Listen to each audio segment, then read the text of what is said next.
Hello दोस्तों, स्वागत है आप सभी का आपके अपने YouTube channel MR world point पे। एनटीपीसी परीक्षा के लिए आपका प्रैक्टिस सेट नंबर 20 है। इसमें आपकी जो प्रैक्टिस सेट की सीरीज चल रही है, उसमें कुल 30 प्रैक्टिस सेट आने हैं, जिसमें से आपके 19 प्रैक्टिस सेट अब तक अपलोड किए जा चुके हैं। ये आपका 20वां प्रैक्टिस सेट है। तो चलिए शुरू करते हैं आज का प्रैक्टिस सेट नंबर 20। देखिए पहला क्वेश्चन क्या है। देखिए क्वेश्चन है 500 और 1000 के बीच कितनी संख्याएं 13 से विभाज्य है। तो 13 से विभाजित होने वाली कितनी संख्याएं। सबसे पहले आपको ये पता करना पड़ेगा कि 500 और 1000 के बीच में 500 के बाद सबसे पहली संख्या कौन सी है जो 13 से कटेगी। तो आप क्या करेंगे, 500 में भाग देंगे। चलो मैं आपको करके दिखाता हूँ। तो आपको सबसे पहले ये चेक करना पड़ेगा कि 500 के बाद की संख्या कौन सी है जो 13 से विभाजित होगी। तो 500 में 13 का भाग करिए, 13 39, कितने बचेंगे 11, और फिर जीरो उतारेंगे तो 13 8 104। कितने शेष पर बचे, 6 शेष पर बचे, है ना। कितना बचा शेष पर, 6 शेष पर बचा। तो हमें क्या करना है, 500 के बाद की संख्या निकालनी है। तो 6 और 13 का डिफरेंस कितना है, 7।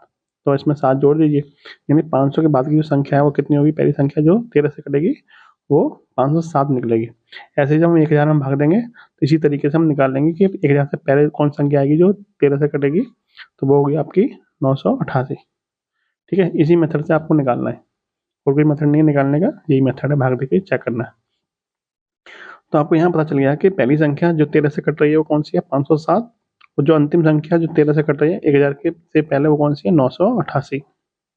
ठीक है, अब आपको ये भी पता है कि संख्या कौन सी निकालनी है जो 13 से विभाजित है। तो 507 के बाद अगली संख्या कौन सी होगी, 507 के बाद अगली संख्या होगी 520। ठीक है, इस तरीके से काफी संख्या होंगी बीच में। अब आपको वही संख्या बतानी है कि संख्या है कितनी। तो देखिए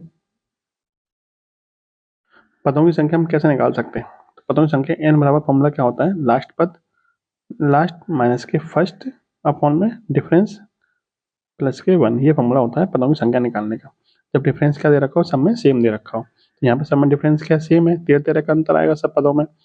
तो n बराबर क्या आ जाएगा, लास्ट पद कितना है 988 माइनस प्रथम पद कितना है तो 507 है, और सार बनता कितना है, सार बनता सबके बीच का अंतर, मतलब 13 13 का डिफरेंस है 13 बटे में आ जाएगा। ठीक है, और प्लस क्या करना है आपको 1 कर देना है। तो 988 में से 507 घटाएंगे कितना बचेगा, 8 में 7 जाएगा 1 बचेगा, 8 में से 0 जाएगा तो 8 बचेगा, और 9 में से 5 जाएगा तो 4 बचेगा, बटे में 13 प्लस के 1। 13 से इसमें भाग करिए तो 13 13 39, 9 बचे 13 7 91, यानी कि 37 प्लस के 1, यानी कितना आ गया 38। यानी जो पदों की संख्या वो कितनी है, n बराबर 38 है। यानी कि 500 से लेकर 1000 के बीच में ऐसी संख्या कितनी है जो 13 से कट रही है, वो है आपकी 38। Clear, option number 3। चलिए दूसरा देखिए question, A B Z Y C D X W E F V U, तो आगे क्या आएगा। देखिए आगे क्या आएगा। देखिए ए और जेड क्या होते हैं, एक दूसरे के अपोजिट होते हैं। बी और वाई क्या होते हैं, एक दूसरे के अपोजिट होते हैं। सी और एक्स एक दूसरे अपोजिट होते हैं। डी और डब्ल्यू एक दूसरे के अपोजिट होते हैं। ई और वी, एफ और यू। अब इसमें चेक करिए क्या अपोजिट मिल रहा है कोई। तो देखिए एम का अपोजिट एल होता है तो आप कहेंगे नहीं होता है। ए का अपोजिट जे होता है तो नहीं होता है। आई का एफ होता है तो नहीं होता है। जी का टी होता है तो होता है। एच का एस होता है, होता है। ऑप्शन नंबर जो 4 है वो सही है। ठीक है, तो इसका राइट आंसर क्या बनेगा, ऑप्शन नंबर 4। क्वेश्चन 3 देखिए, 9 17 160 319 475, तो यहाँ पे क्या आएगा। देखिए इसमें क्या लॉजिक लगाया गया है। देखिए 9 से 17 कैसे बनाए, तो 9 का गुणा 2 करिए माइनस का 1 कर दीजिए। ठीक है, 160 से 319 कैसे बनाए, गुणा 2 करिए माइनस का 1 कर दीजिए। तो इससे ये कैसे बनेगा, गुणा 2 करिए माइनस का 1 कर दीजिए, यानी इसका डबल में से 1 हटा दीजिए। 475 का डबल कितना होता है, 475 का डबल होता है 950 में से 1 हटा दें कितना आएगा 949। तो यहाँ पे कितना आएगा 949 आ जाएगा, ऑप्शन नंबर 3। नेक्स्ट है, दिल्ली का लाल किला किस प्रकार की चट्टानों से निर्मित है। अपसादी, आग्नेय, कायांतरित या फिर उपरोक्त में से कोई नहीं। तो देखिए दिल्ली का लाल किला किस पे चट्टानों से बना है, तो ये बना है आपका अपसादी चट्टानों से। अपसादी चट्टानें कैसे बनती हैं, तो अपसादी चट्टानों का निर्माण होता है वो परत दर परत मिट्टी के यानी अपसादों के जमने के कारण कई सालों में, कई हजार वर्षों में क्या होता है चट्टानों का निर्माण होता है। बात करेंगे लाल किला की, तो लाल किला, दिल्ली का लाल किला किसने बनवाया था? ये बनवाया था शाहजहां ने। ठीक है, ऑप्शन नंबर 1। नेक्स्ट है, यदि वृत्त सी का क्षेत्रफल वर्ग एस के क्षेत्रफल के बराबर है तो सी की परिधि के वर्ग और एस की परिमिति के वर्ग का अनुपात क्या होगा? यानी कि दो, एक तो वृत्त दे रखा है, एक आपका वर्ग दे रखा है, दोनों के क्षेत्रफल बराबर बराबर दे रखे हैं, तो दोनों की परिधियों के वर्ग का अनुपात आपसे पूछा है। देखिए सॉल्व करते हैं इसे। देखिए वृत्त दे रखा है सी और वर्ग दे रखा है एस, तो वृत्त का क्षेत्रफल क्या होता है? पाई आर स्क्वायर, और वर्ग का क्षेत्रफल क्या होता है? भुजा का स्क्वायर। भुजा मान लेते हैं इसकी क्या है? ए स्क्वायर, इसकी भुजा है। ये आपका वर्ग हो गया इस तरह से, इसकी भुजा कितनी है? ए। ये आपका सर्कल हो गया जिसकी परिधि कितनी है? आर है। ठीक है, तो आपको दे रखा है कि जो वृत्त का क्षेत्रफल है वो वर्ग के क्षेत्रफल के बराबर है, तो पाई आर स्क्वायर बराबर है ए स्क्वायर के, है ना। वर्ग का क्षेत्रफल क्या होता है? भुजा का स्क्वायर। यहाँ तक कोई दिक्कत नहीं। अब देखिए, अब अगली कंडीशन आपसे क्या पूछिए कि सी की परिमिति के वर्ग, सी की परिमिति मतलब यानी कि जो सर्किल है उसकी परिमिति, परिमिति मतलब परिधि, परिधि के वर्ग और वर्ग के परिमिति के वर्ग का अनुपात पूछा है। तो इसकी परिधि क्या होती है? इसकी परिधि होती है 2 पाई आर, ये होती है। इसका वर्ग कर देंगे, और किसका? इसकी परिधि होती है 4a, यानी भुजा गुणा 4। इसका वर्ग कर देंगे, कितना आ जाएगा? इसका वर्ग आ जाएगा 16a स्क्वायर, यही आएगा। तो इन दोनों का अनुपात पूछा है, तो देखिए ये कितना आएगा, पहले तो इसको सॉल्व करिए। 2 पाई आर का होल स्क्वायर कितना हो जाएगा? 4 पाई स्क्वायर और आर स्क्वायर। ठीक है, इसका हमने वर्ग किया, कितना है? 16a square. दोनों का अनुपात पूछा है तो बटा में भाग दे दीजिए। 4 पाई स्क्वायर आर स्क्वायर बटे में कितना आ जाएगा? 16a square. ठीक है, अब देखिए अभी आपको यहाँ पे क्या दिखाई दे रहा है? ए स्क्वायर। ए स्क्वायर वैल्यू कितनी थी पहले? ए स्क्वायर की वैल्यू थी पाई आर स्क्वायर, तो जब हम ए स्क्वायर की जगह पाई आर स्क्वायर रख सकते हैं, तो 4 पाई स्क्वायर आर स्क्वायर बटे में 16 गुणा ए स्क्वायर पे कितना आ जाएगा? Pi R square, pi R square. ठीक है, अब आर स्क्वायर से आर स्क्वायर खत्म, एक पाई से ये वाला स्क्वायर हट जाएगा, 4 से कटेगा आपका ये 4 बार, ऊपर बचेगा पाई बटे में कितना आएगा? 4। पाई की वैल्यू रख लीजिए 22 बटे में 7 इंटू ये 4 है आपका यहाँ आ जाएगा। 2 से काटिए 2 बार, 2 से कटेगा 11 बार, ऊपर बचेगा आपका 11, नीचे बचेगा आपका 7 दूनी 14। तो अनुपात कितना आ गया? 11:14। ठीक है, ऑप्शन नंबर 2 क्लियर। चलिए नेक्स्ट देखिए, प्राक्कलन समिति की जुड़वा बहन किसे कहते हैं? प्राक्कलन समिति की जुड़वा बहन किसको कहते हैं? तो वो कहते हैं लोकलेखा समिति को। किसको कहते हैं? लोकलेखा समिति को। लोकलेखा समिति की बात करें तो इसमें कुल कितने सदस्य होते हैं? तो इसमें कुल 22 सदस्य होते हैं। कितने होते हैं? तो इसमें 22 सदस्य होते हैं। इनमें से 15 होते हैं लोकसभा के मेंबर और 7 होते हैं राज्यसभा के मेंबर। लोकलेखा समिति को ही क्या बोलते हैं? लघु संसद भी बोला जाता है। लघु, फिर लघु लोकसभा बोलते हैं, लघु लोकसभा, इसको लघु लोकसभा भी कहा जाता है। ठीक है, और बात करें प्राक्कलन समिति की, तो जो प्राक्कलन समिति है इसमें कितने सदस्य होते हैं? इसमें 30 सदस्य होते हैं, और 30 के 30 सदस्य कहाँ से होते हैं? ये लोकसभा से होते हैं। ठीक है, चलिए नेक्स्ट क्वेश्चन देखिए। अब नीचे दिए गए शब्दों के अक्षरों का प्रयोग करके निम्नलिखित में से किस विकल्प में दिया गया शब्द नहीं बनाया जा सकता? शब्द रखा है नेचुरलाइजेशन, इनमें से इनमें ऐसा कौन सा है जो नहीं बन सकता है? तो देखिए कौन सा ऐसा जो नहीं बन सकता, तो आपको पकड़ना है, एक बार इसको पढ़ के देखिए, फिर आपको इनको पढ़ के देखना होता है, तो आपको समझ में आ जाएगा कौन सा चीज़ एक्स्ट्रा रिपीट हो रही है। तो जब आपको यहाँ दिखाई देगा तो यहाँ पर आर 2 बार रिपीट हो रहा है, जबकि इसमें पूरे में आर कितनी बार है? तो एक ही बार है। ठीक है, इसमें कितनी? 2 बार है, तो इसका मतलब ये नहीं बन सकता क्योंकि इसका एक बार ही प्रयोग करना है, जबकि यहाँ पर क्या है? आर 2 बार दे रखा है। तो यहाँ पर क्या हो जाएगा? राइट आंसर बन जाएगा ऑप्शन नंबर 4। क्वेश्चन 8 देखिए, क्वेश्चन है यदि प्लस का अर्थ घटाना है, भाग का अर्थ जोड़ना है, माइनस का अर्थ गुणा करना है और गुणा का अर्थ भाग देना है, तो निम्नलिखित में से समीकरण में से कौन सी सही है? तो इस 4 समीकरण में कौन सा समीकरण सही होगा? तो जब भी आपको इस तरह का क्वेश्चन मिले तो मेरी सलाह तो आपके लिए ये है कि इसको आप सबसे अंत में करिएगा जब आपके पास वक्त बचे, क्योंकि इसका कोई शॉर्ट तरीका तो होता नहीं है। आपको ये सारी वैल्यू इसमें रख रख के चेक करनी पड़ेगी। हो सकता है आपका पहला ऑप्शन ही सही निकल आए, हो सकता है आपका चौथा ऑप्शन सही निकले। तो इसी टाइम टेकिंग वाला क्वेश्चन होता है। तो जब आपके पास वक्त बचे पेपर में, आप तभी इसको सॉल्व करिएगा, वरना इसको छोड़ के आगे बढ़िएगा, क्योंकि इसमें टाइम लगेगा सॉल्व करने में। अगर ऑप्शन आपका पहला सही निकल आया तो हो जाएगा, नहीं तो फिर आपको चारों ऑप्शन ही रख के इसमें चेक करने पड़ेंगे। चलिए चेक करते हैं। देखिए पहला क्वेश्चन, पहला ऑप्शन दे रखा है आपका 56, 12, 34 और 12। ठीक है, ये 102 के बराबर आना चाहिए। इसमें क्या है, साइन चेंज करने, प्लस की जगह पे क्या आएगा घटाओ, गुणा की जगह पे क्या आएगा गुणा की जगह पे भाग, और फिर क्या है माइनस की जगह पे कितना आएगा गुणा। ठीक है, उसको सॉल्व करके देखिए। तो 56 में 12 में 34 का भाग देंगे तो देखो पॉइंट में संख्या आएगी ना। 12 में क्या करेंगे 34 का भाग देंगे तो ये पॉइंट में संख्या आएगी, जबकि हमारा आना क्या चाहिए 102 पूर्ण पूर्ण संख्या आना चाहिए। तो मेरे हिसाब से ये तो आंसर नहीं होना चाहिए। देखिए 12 में 34 का भाग देंगे तो पॉइंट में संख्या आएगी ना, पूरा पूरा तो कटेगा नहीं। तो हमारा आंसर जो आएगा यहाँ से सॉल्व करने वो पॉइंट में आएगा, जबकि हमारा चाहिए क्या पूर्णांक चाहिए। तो ये हमारा आंसर नहीं हो सकता। दूसरा ऑप्शन चेक करते हैं। दूसरा ऑप्शन दे रखा है 8, 44, 5 और 25। ये 203 के बराबर होना चाहिए। ठीक है, भाग के स्थान पर क्या है, तो भाग का अर्थ है जोड़ना, यहाँ जोड़ आ जाएगा। और माइनस का अर्थ क्या है, माइनस का अर्थ है गुणा करना है, गुणा हो जाएगा। प्लस का अर्थ क्या है घटाना, यहाँ माइनस आ जाएगा। ठीक है, अब सबसे पहले हम क्या करते हैं गुणा करते हैं। सबसे पहले हम भाग करते हैं, देखिए इसमें भाग नहीं दे रखा तो फिर नंबर किसका है गुणा आएगा। तो 44 पंजे कितने होते हैं, तो 44 पंजे होते हैं 220।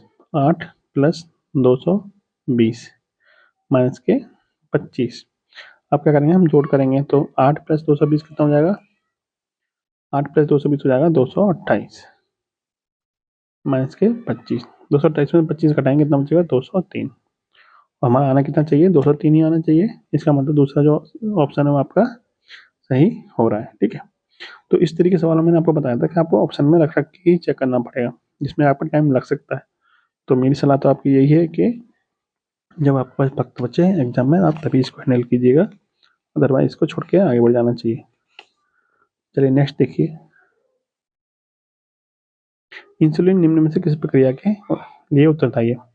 देखिए इंसुलिन क्या करता है शरीर में, जो इंसुलिन है वो जो आपके अंदर अग्न्याशय नाम की जो ग्रंथि है, अग्न्याशय से स्रावित होता है। अग्न्याशय कौन सी कोशिका से, तो बीटा कोशिका से ये स्रावित होता है। ये काम क्या करता है, इंसुलिन क्या काम करता है, तो जो ब्लड के अंदर यानी जो रक्त के अंदर एक्स्ट्रा शर्करा खुली हुई होती है उसका क्या करता है, उसको ग्लाइकोजन में चेंज कर देता है, यानी कि रक्त की शर्करा को घटा देता है। क्या करता है, रक्त की शर्करा को क्या करता है घटाता है, जिससे क्या होता है ग्लूकोज की मात्रा कम हो जाती है, और वो जिससे कि व्यक्ति को डायबिटीज वगैरह का रोग नहीं होता है। तो इंसुलिन का मुख्य कार्य क्या होता है, रक्त की शर्करा को घटाता है। Option number 1। ठीक है, पूछ लिया था कि कभी कभी कहाँ से स्रावित होता है, तो ये अग्न्याशय से स्रावित होता है। अग्न्याशय क्या है आपकी, ये मिश्रित ग्रंथि है, एकमात्र मिश्रित ग्रंथि। ठीक है, शरीर की एकमात्र मिश्रित ग्रंथि कौन सी है, तो वो अग्न्याशय है। चलिए नेक्स्ट देखिए।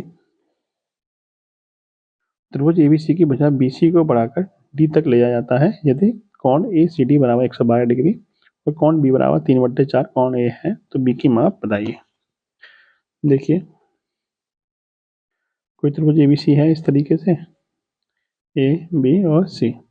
बीसी को बढ़ाकर डी तक लिया जाता है, बीसी को बढ़ा दिया हमने, कहाँ तक ले गए, डी तक ले गए। कोण ए सी डी, कोण ए सी डी यानी ये वाला जो कोण है वो कितने डिग्री का है, 112 डिग्री का है। और कोण बी जो है वो 3/4 कोण ए का है, यानी कि यदि ए की मान मान 4 है तो बी का मान कितना होगा 3। इसका मतलब ये तो हुआ कोण बी बराबर 3/4 कोण ए। इसका मतलब क्या हुआ, तो बी और ए का रेशियो निकालें हम, 3/4 आएगा। इसका मतलब बी का मान 3 है, ए का मान कितना है 4 है। तो यदि कोण ए 4 है तो बी कितना होगा 3 होगा। ठीक है, अब आपने एक थ्योरम पढ़ी होगी कि किसी त्रिभुज का बाह्य कोण जो होता है वो सुदूर स्थित दोनों अंतर कोणों के योग के बराबर होता है। तो 112 डिग्री की जो माप है वो किस किस के योग के बराबर होगा, कोण ए और कोण बी के योग के बराबर होगा। कोण ए का मान कितना है 4, कोण बी का मान कितना है 3, तो 4 और 3 7, 7 यूनिट की वैल्यू किसके बराबर है 112 डिग्री के बराबर। तो यहाँ से 1 डिग्री की वैल्यू कितनी निकल के आएगी 112 बट्टे में 7 यानी कि 16 डिग्री के बराबर। पूछा किसका मान है बी का मान, बी की वैल्यू कितनी है 3 डिग्री, तो 3 यूनिट की वैल्यू कितनी होगी 16 गुणा 3 यानी कि 16 3 48 डिग्री, ऑप्शन नंबर 1। नेक्स्ट देखिए, कैवल्य कौन से धर्म से संबंधित है, बौद्ध, जैन या फिर हिंदू या फिर सिख। तो कैवल्य जो शब्द है इसका संबंध है जैन धर्म से, किससे है जैन धर्म से, ठीक है। बात करें जैन धर्म की, तो जैन धर्म के प्रथम तीर्थंकर कौन थे, सबसे पहले नोट करिए इसमें कितने तीर्थंकर हुए, तो इसमें हुए 24 तीर्थंकर। इसमें से पहले कौन थे, तो ऋषभ देव थे, ऋषभ देव थे। और जो 24 में थे वो कौन थे, वो थे महावीर स्वामी, ठीक है, कौन थे महावीर स्वामी। केवल जो आपको शब्द दे रखा है इसका मतलब क्या होता है, केवल का मतलब होता है ज्ञान की प्राप्ति, ज्ञान की प्राप्ति, ठीक है। जैन धर्म से समझ, जो जैन धर्म है, जैन धर्म की खासियत क्या है कि जैन धर्म आत्मा को तो मानता है लेकिन, आत्मा को तो मानता है लेकिन ईश्वर को नहीं मानता है, यानी ईश्वर का मानता है इस जैन धर्म में नहीं, आत्मा की मानता है। पुनर्जन्म को भी मानता है, पुनर्जन्म को मानता है लेकिन ईश्वर को नहीं मानता, आत्मा को मानता है लेकिन ईश्वर को नहीं मानता है, ठीक है। चलिए नेक्स्ट देखिए, एक पिता ने अपने पुत्र के जन्म दिवस पर कुछ लड़के व लड़कियों को बुलाया, लड़कों की संख्या लड़कियों से 2 कम थी। पिता ने सभी लड़कों को 10 रुपए और सभी लड़कियों को 20 रुपए उपहार स्वरूप दिए। यदि कुल खर्चा 280 रुपए हुए तो लड़कियों की संख्या बताइए। देखिए, मान लीजिए कि लड़कियों की संख्या कितनी थी, x थी, लड़कियों की संख्या कितनी थी, लड़की की संख्या थी x, और लड़कों की संख्या लड़कियों की संख्या से 2 कम थी, तो लड़के कितने हो जाएंगे, लड़के हो जाएंगे x माइनस के 2, सिंपल, ठीक है।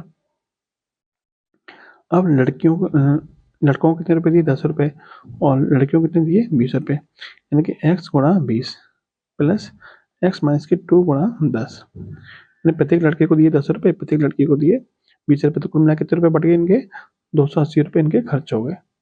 बस सॉल्व कर लेते हैं इसको, ये कितना हो जाएगा 20x, ये हो जाएगा आपका 10x माइनस के 20 बराबर 280, 20 और 10 30x बराबर 20 हो जाएगा प्लस हो जाएगा 300, x बराबर 300 बट्टे 30 यानी कि 10, यानी कि लड़कियों की संख्या कितनी होगी, तो 10 हो गई, ऑप्शन नंबर 2।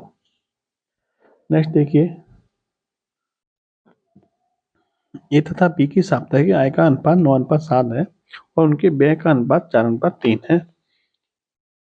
यदि दोनों व्यक्ति हर सप्ताह 200 रुपये बचा लेते हो तो उन दोनों की साप्ताहिक आय का योग कितना है। देखिए, साप्ताहिक आय का योग पूछा आपसे, तो 9 7 16, आय का योग कितना है 9 7 16, यही तो है, ए की आय है 9, बी की आय है 7, 9 7 16, तो जो भी आपका आंसर होगा वो 16 से कटना चाहिए। ऑप्शन देखिए, 36 16 से कटता है, नहीं कटता, 38 कटता 16 से, नहीं कटता, 56 कटता है तो नहीं कटता, 32 कटता है, कटता है, यही क्या है आपका राइट आंसर भी है। अब मान लीजिए कोई 2 ऑप्शन ऐसे होते हैं जो 16 से कट रहे होते हैं, तब कैसे करते हैं, तो इसके लिए दूसरा तरीका है, वो देखिए। देखिए, ए और बी, इनकी आय का अनुपात कितना है 9:7 है, इनकी खर्चों का अनुपात कितना है, यानी व्यय का अनुपात कितना है 4:3, और प्रत्येक बचाता कितना है 200 रुपये बचाते हैं। अब आपको क्या करना है, इसमें एलिगेशन लगाना है, एलिगेशन मतलब क्रॉस मेथड लगाना है। तो 9 गुणा 3 कितना होता है 27, और 7 चौक कितने होते हैं 28, 28 और 27 का डिफरेंस कितना होता है, आप कहेंगे 1 का डिफरेंस होता है, ठीक है। ये जो 1 यूनिट है किसके बराबर होगा, इन दोनों के डिफरेंस के बराबर, यानी कि 4 दूनी 8, 800 और 2 तिया 6, 600, 800 और 600 का अंतर यानी कि 200, 1 यूनिट किसके बराबर हो गया 200 के बराबर। मैं आपको दोबारा समझा देता हूँ, इन दोनों के जो क्रॉस मल्टीप्लाई का डिफरेंस होता है वो इन दोनों के क्रॉस मल्टीप्लाई के डिफरेंस के बराबर होता है, यानी कि 7 चौक 28 माइनस 9 तिया 27, ये किसके बराबर होगा डिफरेंस, ये बराबर होगा इन दोनों के, यानी कि 4 दूनी 800 माइनस के 3 दूनी 600, ठीक है, इन दोनों का डिफरेंस बराबर इन दोनों के डिफरेंस के बराबर। तो यहाँ से आपको 28 माइनस के 27 यानी कितना मिलेगा 1 मिलेगा, और 800 माइनस के 600 कितना मिलेगा 200, तो 1 यूनिट की वैल्यू कितनी हो गई, 200 हो गई। पूछा किसका था, दोनों की आय का अनुपात, दोनों की आय का योग कितना, 9 7 16 यूनिट है, तो 16 यूनिट की वैल्यू कितनी हो जाएगी, 1 की 200 है तो 16 की 200 गुणा 16 यानी कि 3200। कितना आ गया आंसर आपका, 3200 आ गया, ऑप्शन नंबर 2। ठीक है, चलिए अगला क्वेश्चन देखिए। क्वेश्चन है, दक्षिण एशियाई समुद्री क्षेत्र में तेल और रासायनिक प्रदूषण पर सहयोग के लिए केंद्रीय मंत्रिमंडल द्वारा भारत और SACEP के बीच समझौता ज्ञापन को मंजूरी प्रदान की गई है। SACEP का क्या फुल फॉर्म है, आपसे पूछा है।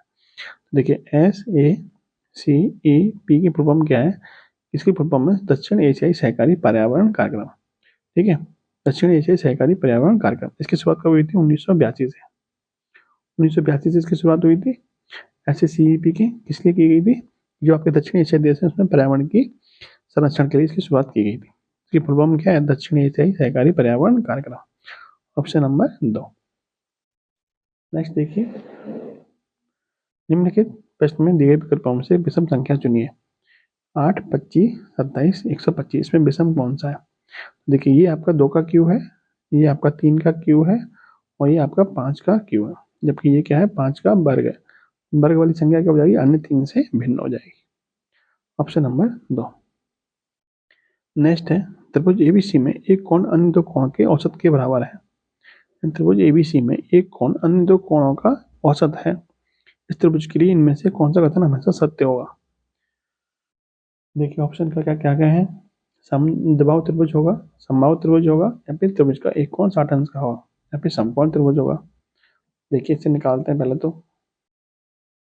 देखिए 3 कोण है, मान लीजिए कोण ए बी और सी, इसमें बोला कि एक कोण है वो अन्य दो कोणों का औसत है, यानी ए बराबर क्या है, बी प्लस सी बटे 2। दोनों कोणों का औसत क्या होगा, बी प्लस सी बटे 2, जो किसके बराबर है, एक कोण के बराबर, मान लेते हैं ए के बराबर है वो।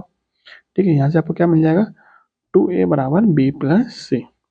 अब आपको पता भी है कि जो कोण के त्रिभुज के तीनों कोणों का योग होता है वो 180 अंश के बराबर होता है, तो a प्लस बी प्लस सी किसके बराबर हो जाएगा, 180 अंश के बराबर। यहाँ से b प्लस सी की वैल्यू कितनी मिल जाएगी, यहाँ से 2a के बराबर, तो a प्लस 2a बराबर 180, 3a बराबर 180, तो यहाँ से a बराबर कितना मिल जाएगा, 180 बट्टे में 3 यानी कि 60 डिग्री। तो यानी एक कोण की वैल्यू आपको कितनी मिल गई, 60 डिग्री ही मिल गई।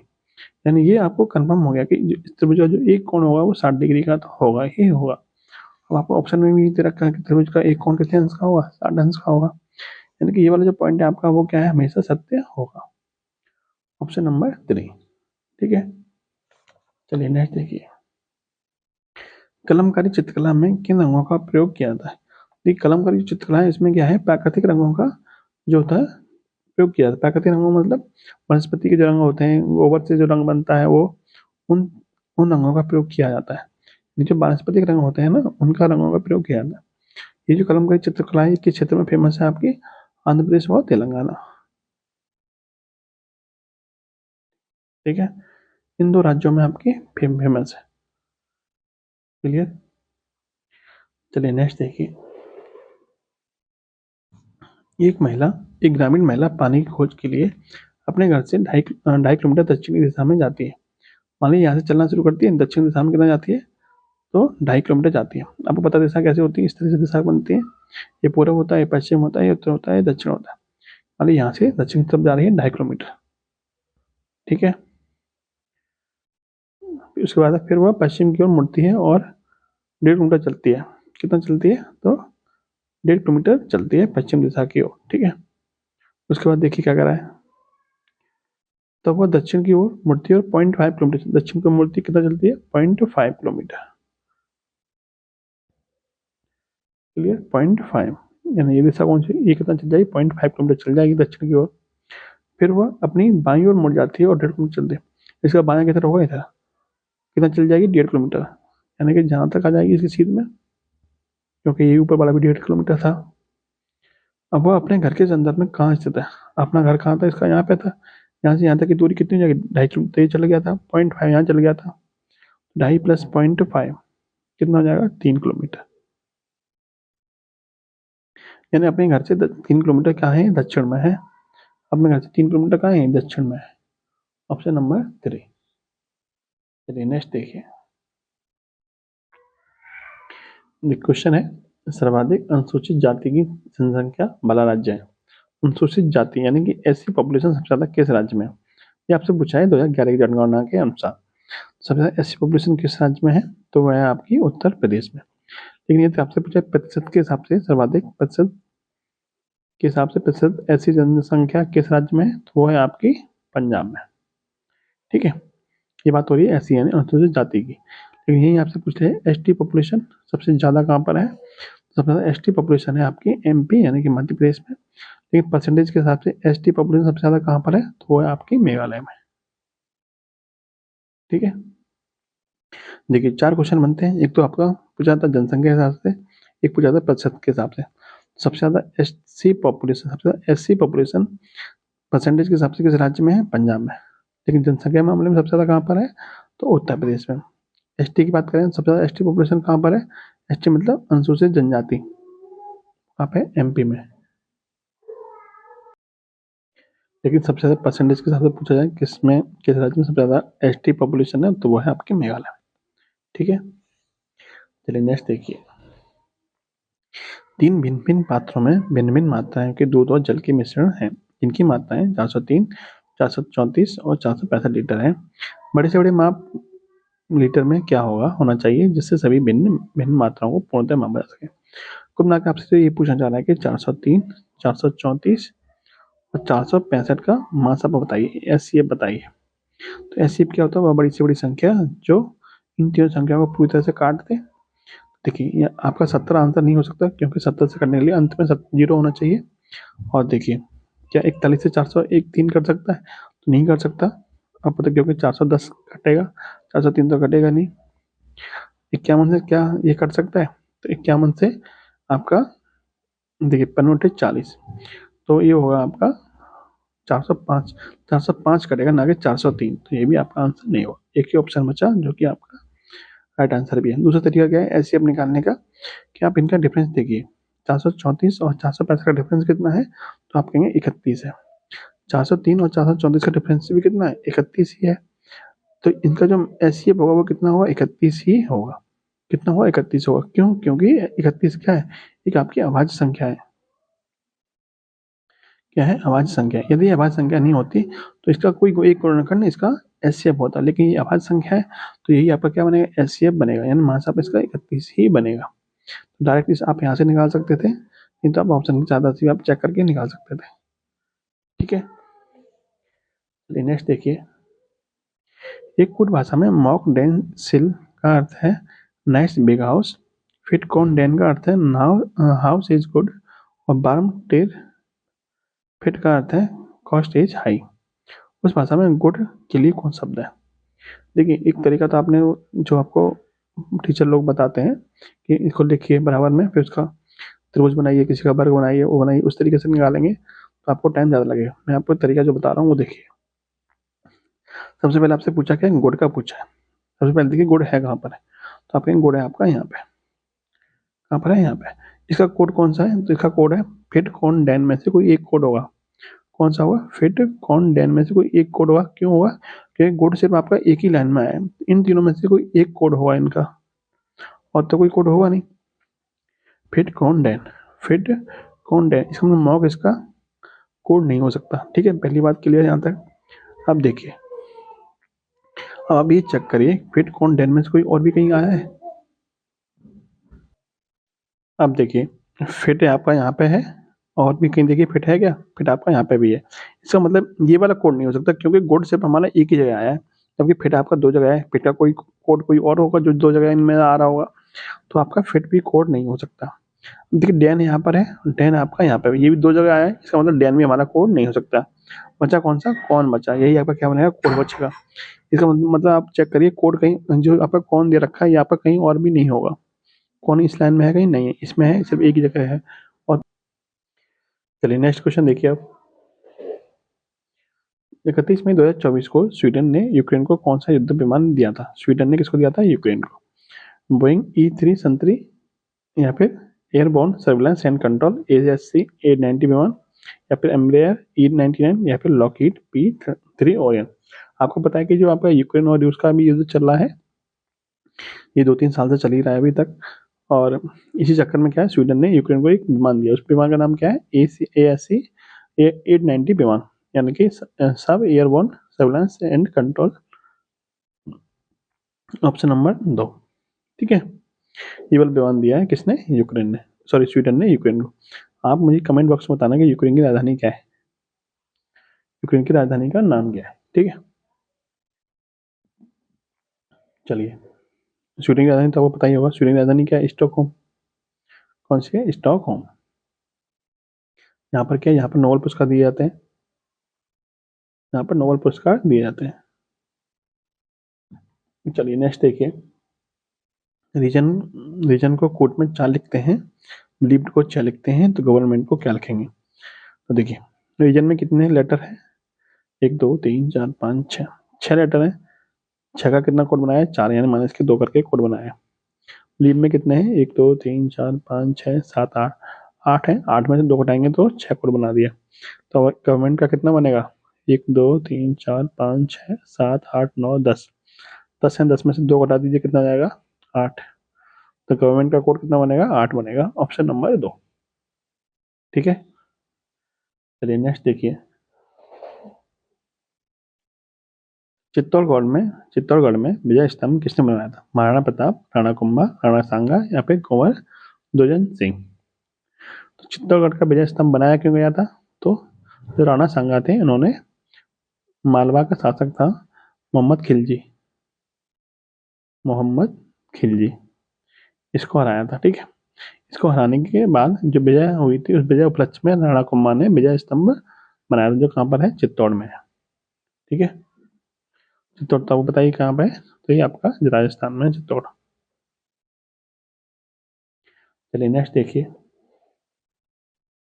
एक नल किसी टब को 10 घंटे में भर सकता है। नल खोलने के 5 घंटे बाद यह पाया गया कि टब की तली में एक छोटा निकास खुला हुआ था और उसमें से पानी रिस रहा था।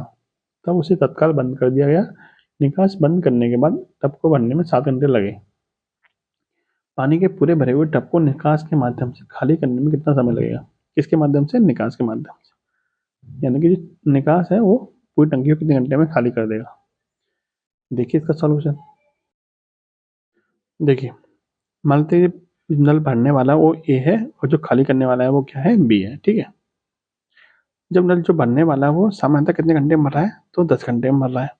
ठीक है, और जब दोनों नल खुले होते हैं, यानी कि पहला नल खुला होता है तो 5 घंटे में भरा जाता है, और जब दूसरा नल, जब पहले नल को मतलब निकास को बंद कर दिया जाता है तो 7 घंटे लग जाते हैं। ठीक है, तो हमने क्या करना है कि जो 10 घंटे समय दे रखा था पहला, और जो 7 घंटे समय दे रखा है दूसरा वाला, इन दोनों का एलसीएम ले लीजिए। 10 और 7 का एलसीएम कितना हो जाएगा, 70। तो हम मान लेते हैं टंकी की क्षमता जो है वो कितनी है, 70 लीटर की है।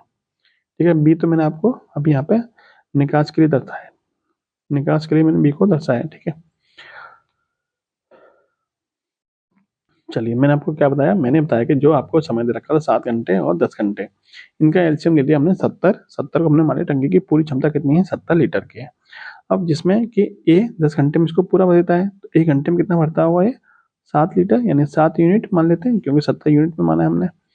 तो 1 घंटे में कितना भरता होगा, 7 यूनिट भरता होगा। ठीक है, अब देखिए पहली कंडीशन दे रखी है, इसको जब नल खोलने के 5 घंटे के बाद यह पाया गया कि तली में एक छोटा निकास था। ठीक है, तो मान लेते हैं थोड़ी देर के लिए मान लेते हैं कि निकास ना हमें पता चलता, हमें निकास का पता ना चल पाता, तो 5 घंटे तो पहले चला हुआ है ये वाला टब, और 7 घंटे बाद में चला हुआ है। कुल मिला के ये वाला जो टब है ये कितने घंटे चला है, तो ये चला है 12 घंटे।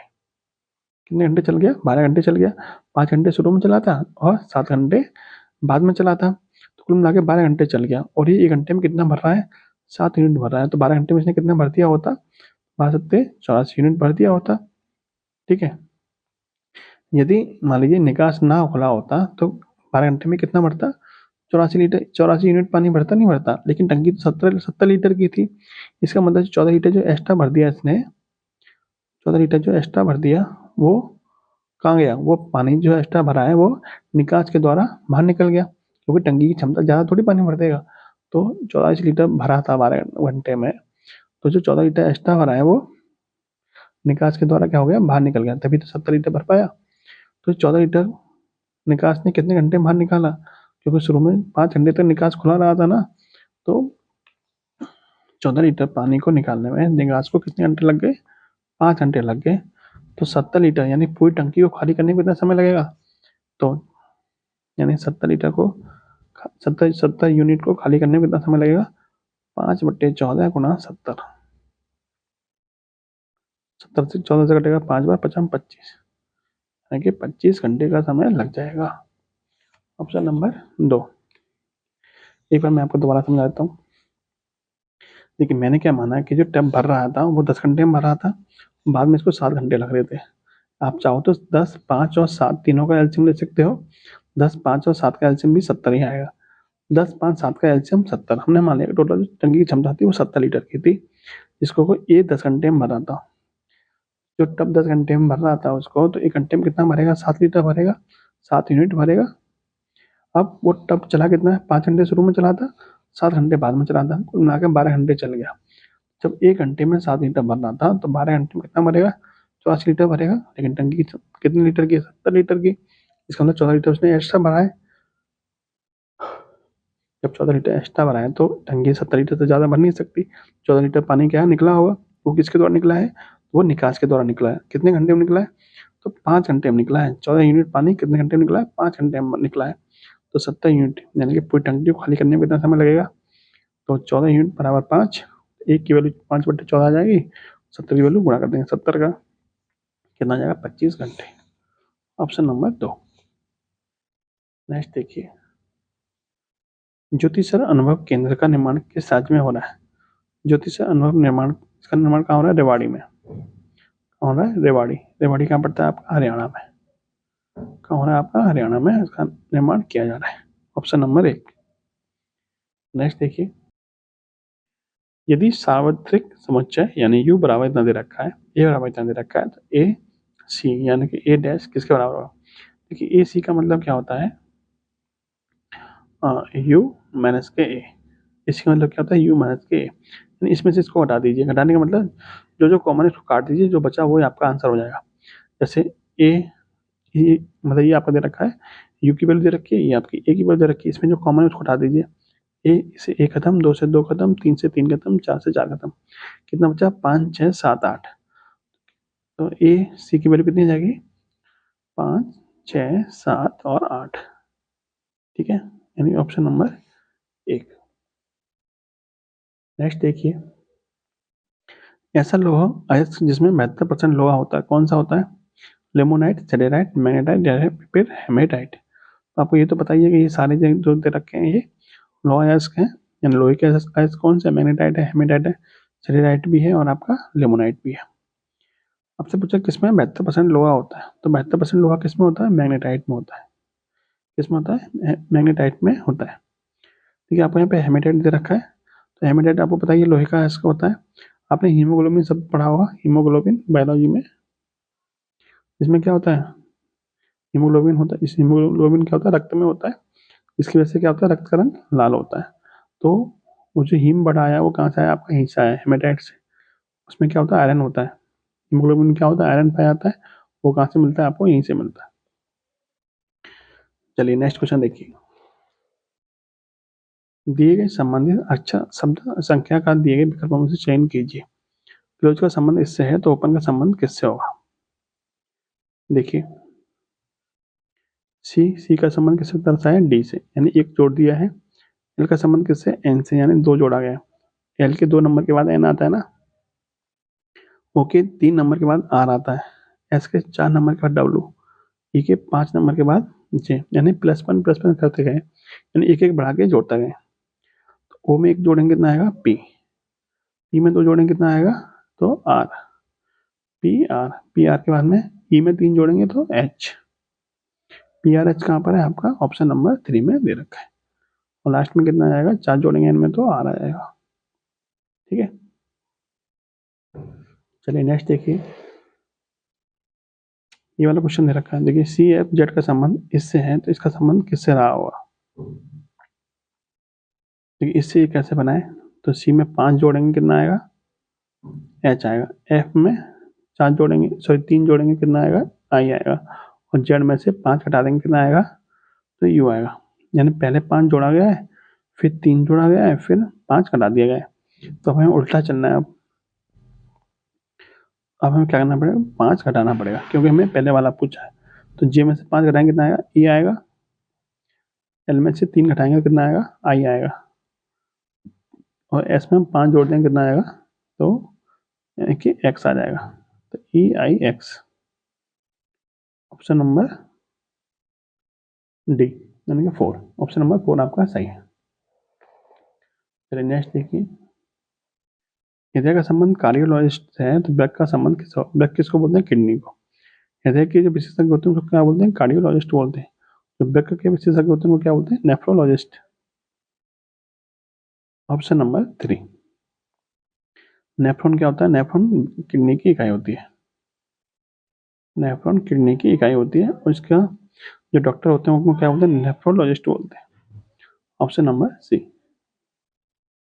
जनरल डायर जो जलियांवाला बाग नरसंहार का दोषी था, किसके द्वारा मारा गया था।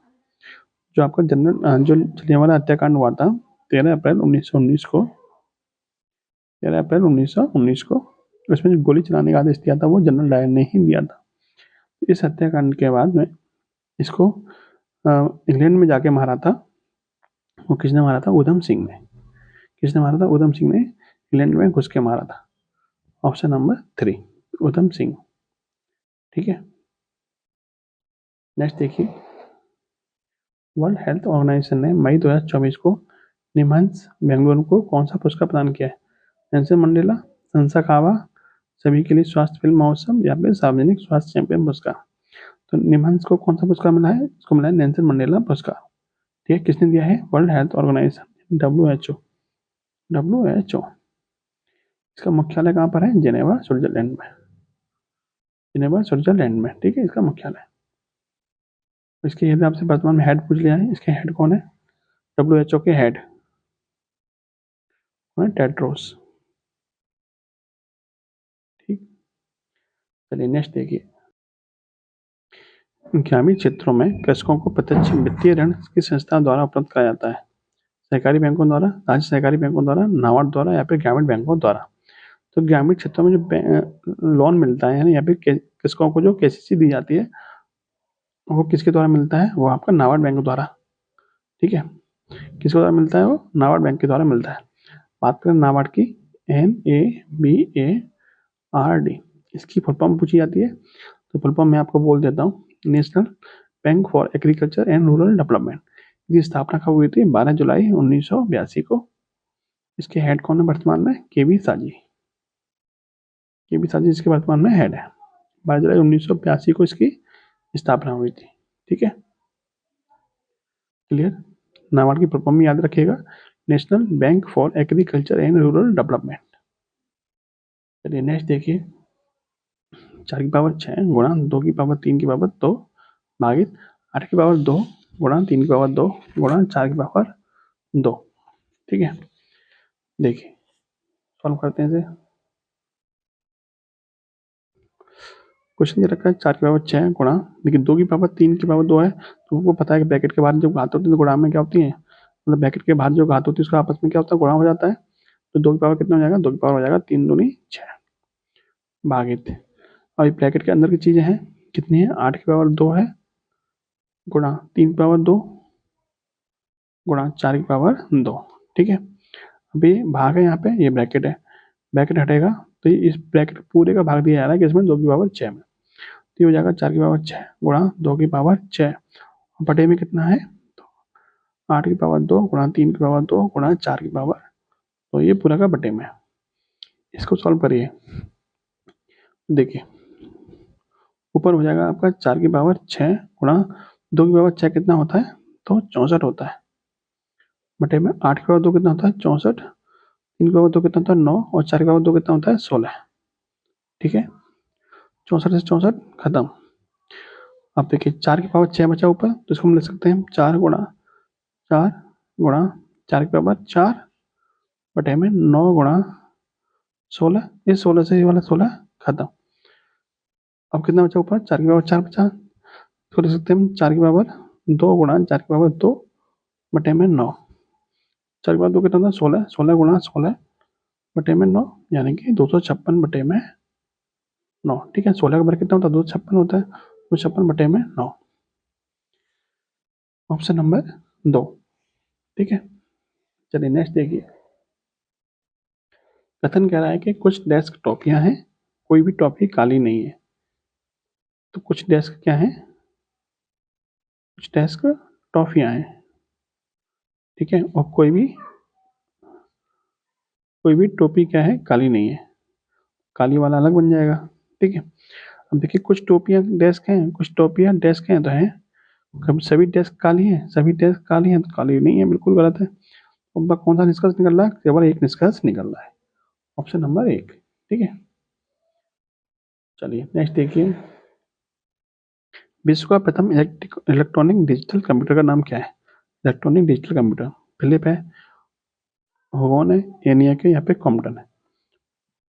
विश्व का पहला इलेक्ट्रॉनिक डिजिटल कंप्यूटर पूछा है तो कौन सा है, वो आपका एनियक है। कौन सा है, एनियक। किस देश का है आपका, तो ये आपका यूएसए का है। ठीक है, चलिए नेक्स्ट क्वेश्चन देखिए। अच्छा, इसमें कंप्यूटर के बारे में आपको थोड़ा और बता दूं तो आपको कंप्यूटर का जनक का नाम तो पता ही होगा। कंप्यूटर का जनक कौन है, कंप्यूटर जनक है आपका चार्ल्स बेबेज। ठीक है, और आपसे यदि पूछ लिया है कि भारत में सुपर कंप्यूटर के जनक कौन है, भारत में सुपर कंप्यूटर के जनक वो कौन है, वो है आपके विजय भटकर। ठीक है, चलिए अब आते हैं नेक्स्ट क्वेश्चन पे। क्वेश्चन है, एक लॉटरी में 15 लड़के तथा 10 लड़कियां हैं। 3 विद्यार्थियों को यादृच्छिक रूप से चुना जाता है। इसकी क्या प्रायिकता है कि चुने गए विद्यार्थियों में से एक लड़की और 2 लड़के होंगे। देखिए लड़के कितने हैं, तो अब लड़के हैं 15, लड़के कितने चुनने हैं, 2 लड़के चुनने हैं, तो 15C2। लड़कियां कितनी है 10, और लड़कियां चुनी कितनी जानी है, एक लड़की चुनी जानी है, तो 10C1। ठीक है, बटे में कितना आ जाएगा, तो कुल कितने विद्यार्थी हो गए 15 और 10 25, 25 में कितने चुने जाने हैं, 1 और 2 3, 25C3। ये होता है फॉर्मूला, मतलब इस तरीके से निकालते हैं इसको प्रायिकता को। ठीक है, 15 लड़के थे, 15 में से 2 लड़के चुने जाने हैं, तो 15C2। 10 लड़कियां थी, एक लड़की चुनी जानी है, 10C1, और कुल विद्यार्थी कितने हैं 25C में से 3 चुने जाने, 25C3। इसको सॉल्व करिए। 15C2 का मतलब कितना होता है 15 फैक्टोरियल बटे में 2 फैक्टोरियल गुणा 15 माइनस के 2 यानी कि 13 फैक्टोरियल। ऐसे इसको सॉल्व करिए, 10 फैक्टोरियल बटे में 1 फैक्टोरियल, 10 माइनस के 1 यानी कि 9 फैक्टोरियल। ठीक है, अब बटे में नीचे कितना जाएगा 25 फैक्टोरियल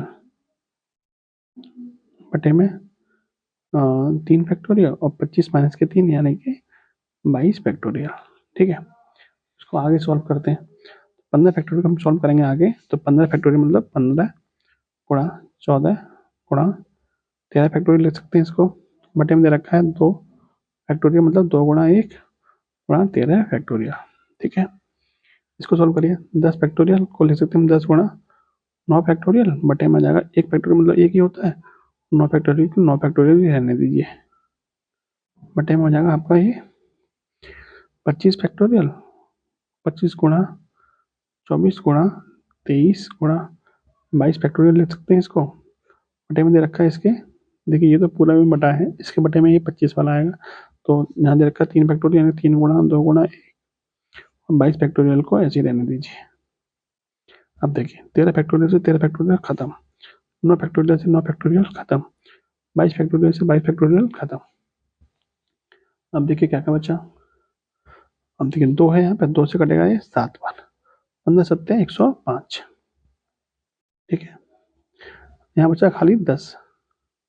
ठीक है, यही बचा ऊपर, बटे में कितना बचा, तो देखिए 3 दूनी 6, 6 से कटेगा आपका ये 4 बार, 25 चौका 100, 100 इंटू 23 2300, बटे में कितना आ गया 2300, 0 से 0 खत्म, कितना है 105 बटे 230, 5 से कट जाएगा ये आपका 21 बार, 5 से कट जाएगा आपका 40 बार, यानी 21 बटे 40 का आ जाएगा आपका प्रायिकता निकल के आ जाएगी 21 बटे 40, ऑप्शन नंबर 2।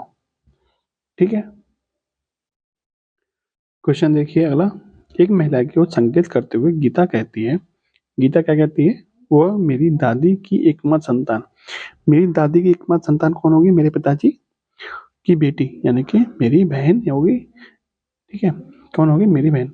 यानी गीता के संदर्भ में बात करें तो गीता की दादी की एकमात्र संतान, गीता की दादी की एकमात्र संतान कौन होगी? गीता के पिताजी की बेटी। तो गीता की कौन होगी? बहन होगी। तो गीता से किस पर संबंधित है? वो गीता की बहन होगी। कौन होगी? गीता की बहन। Option number 3। नेक्स्ट देखिए,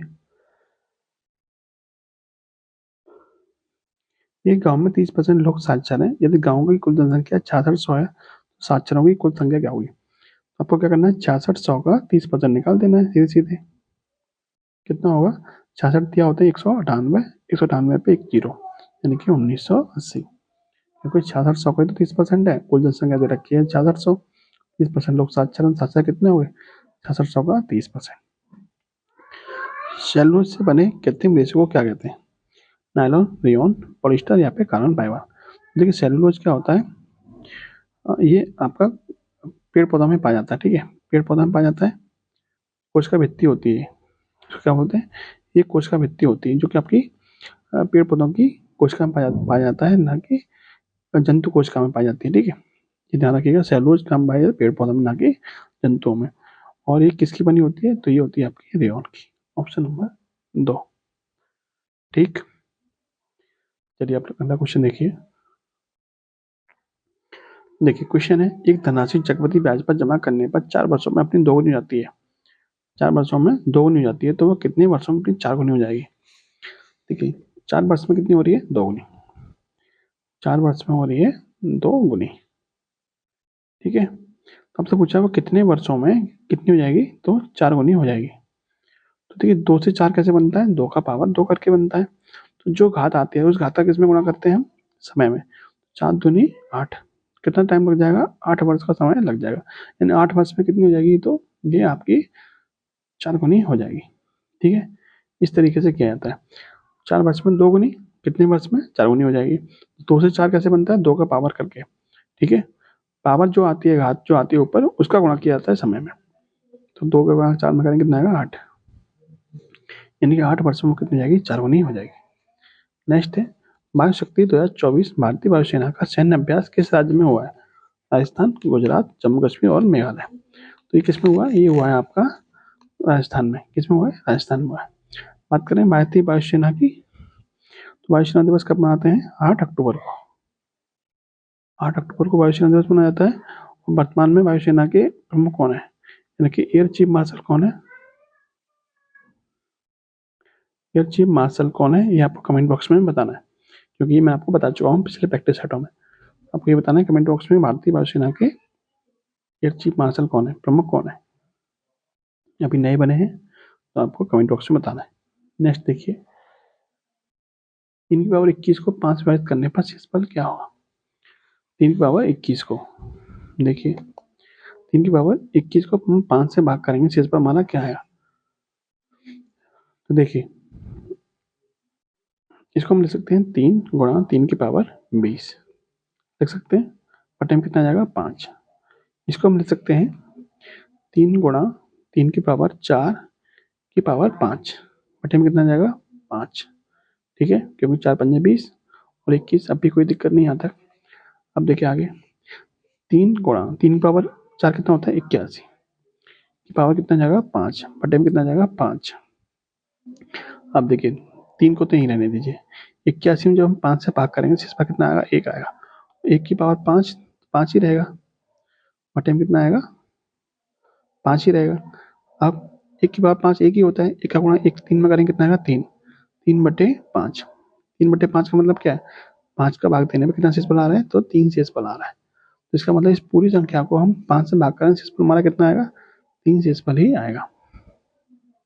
ठीक है, हमने क्या किया, कुल मिला के हम 5 के नजदीक लेके आए इसको, यानी ऐसा हम इसको इस तरीके से चेंज करते हैं कि शेषफल हमारा एक आए या फिर माइनस के 1 आ जाए, तो हमारा कैलकुलेशन क्या होता है? ईजी हो जाती है। तो हमने क्या किया, 3 की पावर 20 को इस तरीके से तोड़ा के 81 मिल गया हमको। 81 5 से भाग करेंगे, एक शेषफल बचेगा, 1 की पावर 5 आ जाएगा। 1 की पावर कुछ भी हो, 1 ही रहता है आंसर। तो 1 का गुणा हम 3 में करेंगे, कितना आ जाएगा? 3 आ जाएगा। Option number 3। दिए गए 4 चित्रों में सबसे अलग चित्र को पहचाना। बताइए इनमें सबसे अलग कौन सा है। देखिए इसमें सबसे भिन्न कौन सा हो जाएगा। देखिए इसमें कितने दे रखे हैं, 1 2 3 4 दे रखे हैं स्टिक। अब इसमें साइड कितनी है, तो 1 2 3 4 5 6 साइड है, इसमें 4 दे रखी है। इसमें कितनी है, 1 2 3 3 साइड है और 3 ही स्टिक दे रखे हैं। इसमें 5 साइड है, 5 स्टिक दे रखी है। इसमें 4 साइड है, 4 स्टिक दे रखे हैं। इसका मतलब इसमें भिन्न कौन सा हो गया, ऑप्शन नंबर 1 वाला। काले कपासी मेघों का निर्माण किस प्रक्रिया द्वारा होता है। काले कपासी मेघ आप जानते होंगे, जो बहुत सारे काले घने मेघ होते हैं ना, बादल होते हैं, इनको बोलते हैं काले कपासी मेघ।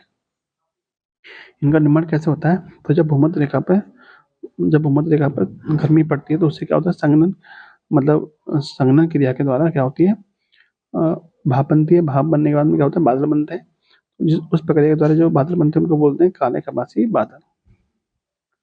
ठीक है, तो किस प्रक्रिया के द्वारा बनते हैं, बनते हैं आपके संघनन प्रक्रिया के द्वारा। ठीक है, ऑप्शन नंबर 2 समन्वय प्रक्रिया के द्वारा। ठीक है, मैंने आपको क्या बताया, भूमध्य रेखा पे जो, मतलब भूमध्य रेखा के आसपास जब सूर्य होता है तो उस पर गर्मी पड़ती है, सीधी किरणें पड़ती हैं, गर्मी पड़ती है। गर्मी पड़ने से क्या होता है, पानी भाप बन के ऊपर उठता है। ऊपर उठने से क्या होता है, बादल बनते हैं। वो प्रक्रिया क्या कहलाती है, आपकी समन्वय प्रक्रिया कहलाती है। ठीक है, चलिए नेक्स्ट देखिए।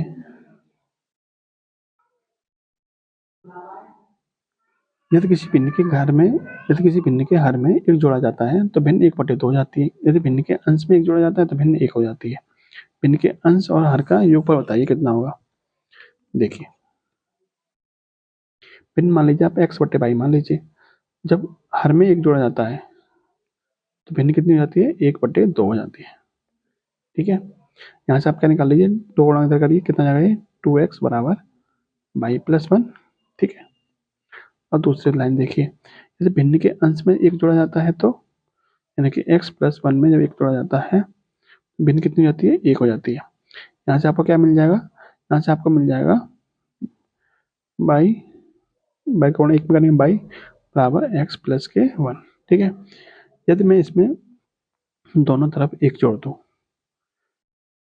यदि मैं दोनों तरफ 1 1 जोड़ दूँ इसमें, तो इधर क्या हो जाएगा, इधर हो जाएगा y+1, इधर हो जाएगा आपका x+2। अब देखिए y+1 की वैल्यू आपको यहाँ दे रखी है 2x के बराबर। ध्यान रख देंगे y+1 की जगह क्या रख देंगे, 2x रख देंगे। 2x बराबर x+2। x इधर आएगा तो x बचेगा, इधर कितना हो जाएगा 2। x की वैल्यू कितनी आ गई, 2। x की वैल्यू आपको मिल गई 2। x की वैल्यू आप यहाँ रख दीजिए, 2 गुणा 2 बराबर y+1, यानी कि 4 बराबर y+1। तो y बराबर मिल जाएगा आपका 4 - 1 यानी कि 3। y की वैल्यू मिल गई आपको 3, x की वैल्यू मिल गई आपको 2। पूछा क्या है, अंश और हर का योगफल, यानी x + y पूछिए। 2 + 3 यानी कि 5, ऑप्शन नंबर 3।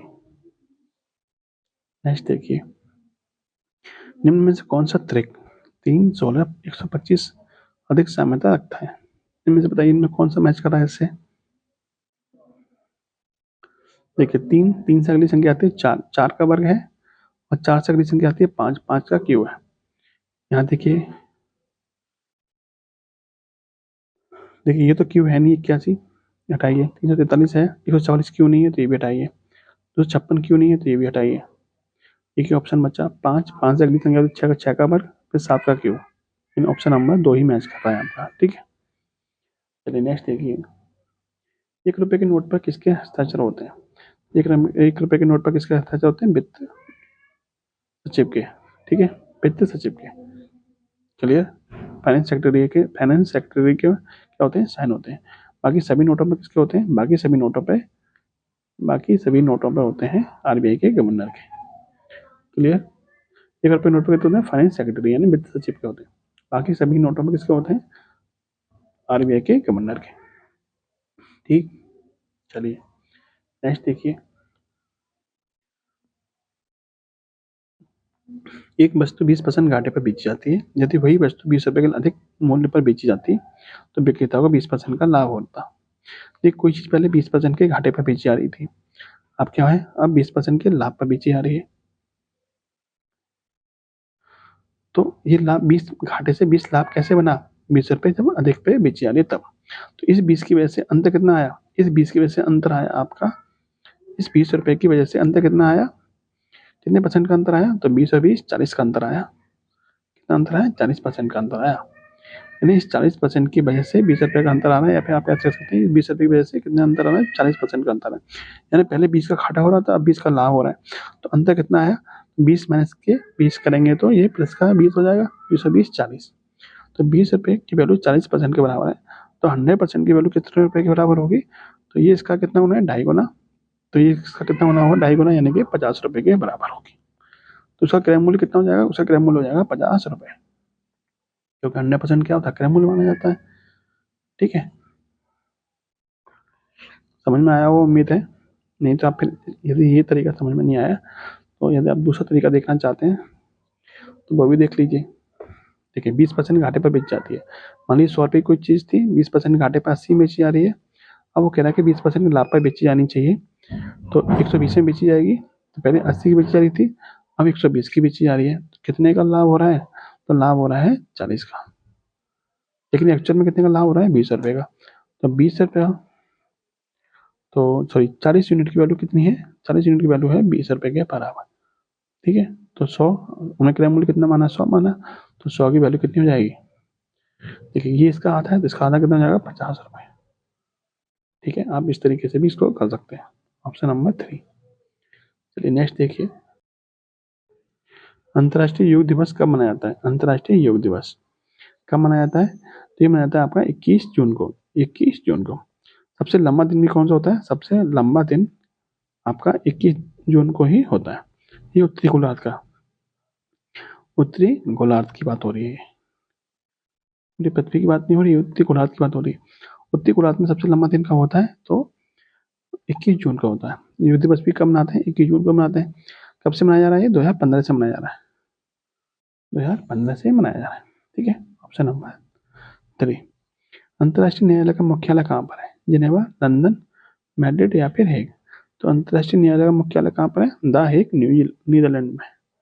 द हेग कहाँ पड़ता है, नीदरलैंड में पड़ता है। ठीक है, देखिए मैड्रिड में क्या है, मैड्रिड में आपका अंतर्राष्ट्रीय पर्यटन मुख्यालय है। कौन सा है, अंतर्राष्ट्रीय पर्यटन मुख्यालय कहाँ पर है, पर्यटन वाला कहाँ पर है, मैड्रिड में। और लंदन में कौन सा, मौसम वाला। अंतर्राष्ट्रीय मौसम संस्थान कहाँ पर है, लंदन में। पर्यटन वाला कहाँ पर है, मैड्रिड में। मैड्रिड कहाँ पड़ता है, स्पेन में। मैड्रिड किसकी राजधानी है, स्पेन की। जिनेवा में तो आपको पता ही है, जिनेवा में आपका WTO यानी विश्व व्यापार संगठन, WHO यानी कि विश्व स्वास्थ्य संगठन, ILO यानी कि अंतर्राष्ट्रीय श्रम संगठन का मुख्यालय कहाँ पे, आपका जिनेवा में है। आप मुझे कमेंट बॉक्स में बताना कि जिनेवा जो आपका शहर है वो तो स्विट्जरलैंड का है, तो स्विट्जरलैंड की राजधानी क्या है, स्विट्जरलैंड की राजधानी आपको बतानी है क्या है। ठीक है, चलिए नेक्स्ट देखिए, दिए 4 युगों में से सबसे अलग युग को पहचान है। सामान्य विज्ञान का संबंध भौतिकी से, गणित का बीजगणित से, विश्वविद्यालय का हार्वर्ड से, फल का केला से। इसमें अलग कौन सा हो जाएगा, देखिए केला क्या है, फल है। हार्वर्ड क्या है, एक विश्वविद्यालय है। बीजगणित का एक गणित की शाखा है, क्योंकि भौतिकी क्या है, सामान्य विज्ञान नहीं है। भौतिकी अपने आप में ही विज्ञान है, तो ये आपका क्या हो जाएगा, इन 3 से अलग हो जाएगा। ठीक, नेक्स्ट क्वेश्चन है, भारतीय संविधान के किस मौलिक अधिकार में कहा गया है कि मानव व्यापार, जबरिया श्रम और 14 वर्ष से कम आयु के बच्चों को मजदूरी पर रखना अपराध है। देखिए मानव व्यापार, जबरिया श्रम और 14 वर्ष से कम आयु के बच्चों को मजदूरी पर रखना, यहाँ पर कहा गया है शोषण के विरुद्ध अधिकार में, क्योंकि आर्टिकल आपका 23 और 24 में है, अनुच्छेद 23 और 24 में है। ठीक है, मूल अधिकार के अंतर्गत आपका शोषण के विरुद्ध अधिकार में आपके ये दोनों नियम कानून है। मानव व्यापार और जबरिया श्रम यहाँ आपका आर्टिकल 23 में है, और 14 वर्ष से कम वाला आर्टिकल आपका 24 के अंतर्गत आता है। ठीक है, चलिए बात करें मूल अधिकार की, तो कितने प्रकार के मूल अधिकार हैं, 6 प्रकार के। शुरू में कितने थे, शुरू में 7 प्रकार के थे, एक खत्म कर दिया। संपत्ति का अधिकार जो था मूल अधिकार, वो खत्म कर दिया गया। नेक्स्ट क्वेश्चन देखिए, एक धनराशि साधारण ब्याज पर 2 वर्षों के लिए किसी निश्चित दर पर दी जाती है। यदि इसे 3% उचित दर पर दिया जाता है तो 300 रुपये अधिक प्राप्त होते हैं। तो हमें 300 अधिक प्राप्त क्यों होते हैं? देखिए राशि समान है, राशि तो समान है ना, दर बढ़ाई गई आप कितनी 3%। दर 3% बढ़ाने की वजह से क्या हुआ है, 300 हमें अधिक मिल रहे हैं। 3% एक साल में बढ़ी है, 2 साल की कितनी हो जाएगी 6%। तो 6% की वजह से हमें कितने रुपये अधिक मिल रहे हैं, 300 अधिक मिल रहे हैं। ठीक है, 1% की वैल्यू कितनी हो जाएगी, 300/6 यानी कि 50 रुपये। तो 100% की वैल्यू कितनी जाएगी, 50 × 100 यानी कि 5,000 रुपये। 100 क्या होता है, 100% क्या होता है, मूलधन माना जाता है। तो 6% की वैल्यू 3,000 के बराबर है, 300 के बराबर है 1%, 50 के बराबर 100%, 5,000 के बराबर। यानी जो धनराशि है वो कितनी है, 5,000 रुपये है। Option number 2। National school of drama निम्नलिखित में से किस शहर में है? यहाँ पर कहाँ पर है, नई दिल्ली में। इसके हेड कौन है वर्तमान में, परेश रावल। परेश रावल यानी बाबू भैया। ठीक है, परेश रावल इसमें वर्तमान में हेड है। Clear, national school of drama. Next देखिए,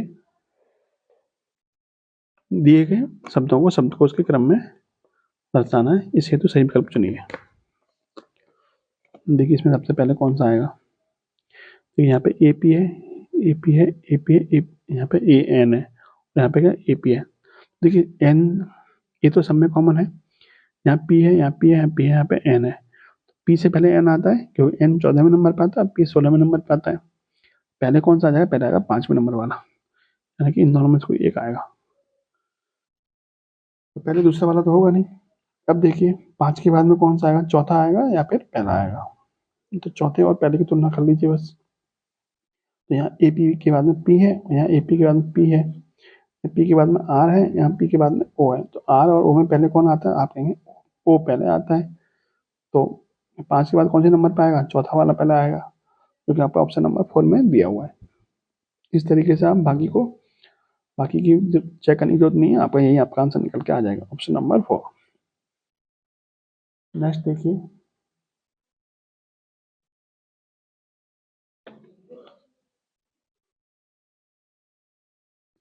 तीन अलग अलग चौराहों पर यातायात से संबंधित बत्तियां क्रमशः 24 सेकंड, 36 सेकंड और 54 सेकंड बाद रंग बदलती रहती हैं। यदि वे तीनों 10:15 पर प्रातः के समय एक साथ रंग बदलती रहती हैं, तो अगली बार वे तीनों एक साथ के समय रंग बदलेंगी। तो मैंने आपको बता रखा है कि इस तरीके से जब भी 100 क्वेश्चन आए बत्तियों वाले या फिर घंटियों वाले, तो उसमें क्या करना है, जो समय दे रखा होता है उसका एलसीएम निकालिए पहले। तो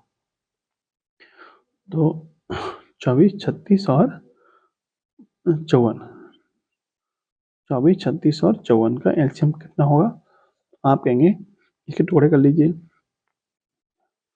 देखिए 24, 36 का एलसीएम कितना होगा, तो 24, 36 का एलसीएम 24, 36 का एलसीएम हो जाएगा आपका 72, और बच्चा कितना 54। 72 और 54 का एलसीएम निकालना है आपको। तो ये हो जाएगा आपका 18 × 4, लिख सकते हैं 18 × 3। तो दोनों में से 18 कॉमन ले लीजिए, 18 जो बची संख्या उसको भी लिख लीजिए गुणा में, कितना जाएगा 18 चौक 72, 72 3 216। तो एलसीएम कितना आ गया, 216 इसका एलसीएम आ गया। यानी 216 सेकंड के बाद में ही फिर रंग बदलेंगे। अब आपको समय दे रखा मिनट में, तो अब इसमें क्या करिए 60 से भाग कर दीजिए, 6 से कटेगा 10 बार, 6 से कटेगा 36 बार। 36/10 का मतलब कितना होता है, देखिए 36/10 का मतलब हो गया आपका, 2 से काटिए 5 बार, 2 से काटिए 18 बार। 18/5 का मतलब 3 सही 3/5, यानी 3 मिनट के बाद में, और 3/5 सेकंड। 3/5 मिनट का मतलब कितना, 3/5 मिनट का मतलब 5 से काटिए 12 36 सेकंड। 3 मिनट 36 सेकंड के बाद में फिर ये दोबारा एक साथ रंग बदलेंगी। तो 10:15 में 3:36 जोड़ दीजिए, तो 10:15 में 3 मिनट 36 सेकंड जोड़ दीजिए, कितना आ जाएगा, तो 10:18 और 36 सेकंड, यानी ऑप्शन नंबर 2। ठीक है, अच्छा आपको ये समझ में नहीं आ रहा होगा है ना, ज़्यादा ही स्पीच हो गई है। अच्छा मैं आपको यहाँ समझाता हूँ। वैसे तो उम्मीद है समझ में आ गया हो, कुछ करना नहीं है। मैंने आपको क्या बताया, 24, 36 और 54 का एलसीएम निकालिए। इनका एलसीएम कितना आ गया, 216 आया था। अभी मैंने आपको बताया था कैसे निकाला था। 216 में आपको क्या करना है, ये सेकंड में आया है, ठीक है, क्योंकि ये सेकंड दे रखी है, इसको मिनट में चेंज करना पड़ेगा। तो हम क्या करेंगे, 60 का भाग कर देंगे, 16 में 60 का भाग करेंगे तो कितना आएगा? तो ये आएगा आपका 6 से काटिए आपका 10 बार कटेगा, 6 से काटिए 36 बार कटेगा, 36/10। 36/10 का मतलब क्या? 3 सही 6/10। अब 3 मिनट और 6/10 मिनट। अभी 6/10 मिनट को हम सेकंड में चेंज कर लेंगे। 6/10 को हम सेकंड में चेंज करेंगे तो हम क्या करेंगे? 60 से गुणा कर देंगे, 6×36, यानी कि 3 मिनट तो पूरी पूरी हो गई, 36 सेकंड आपकी और हो गई। तो कुल मिला कितना समय लग गया? 3 मिनट और 36 सेकंड का समय लग गया। अब वो कह रहा है कि 10:15 पे बजे थे, 10:15 पर वो एक साथ बजी थी। अब टाइम कितना लगेगा?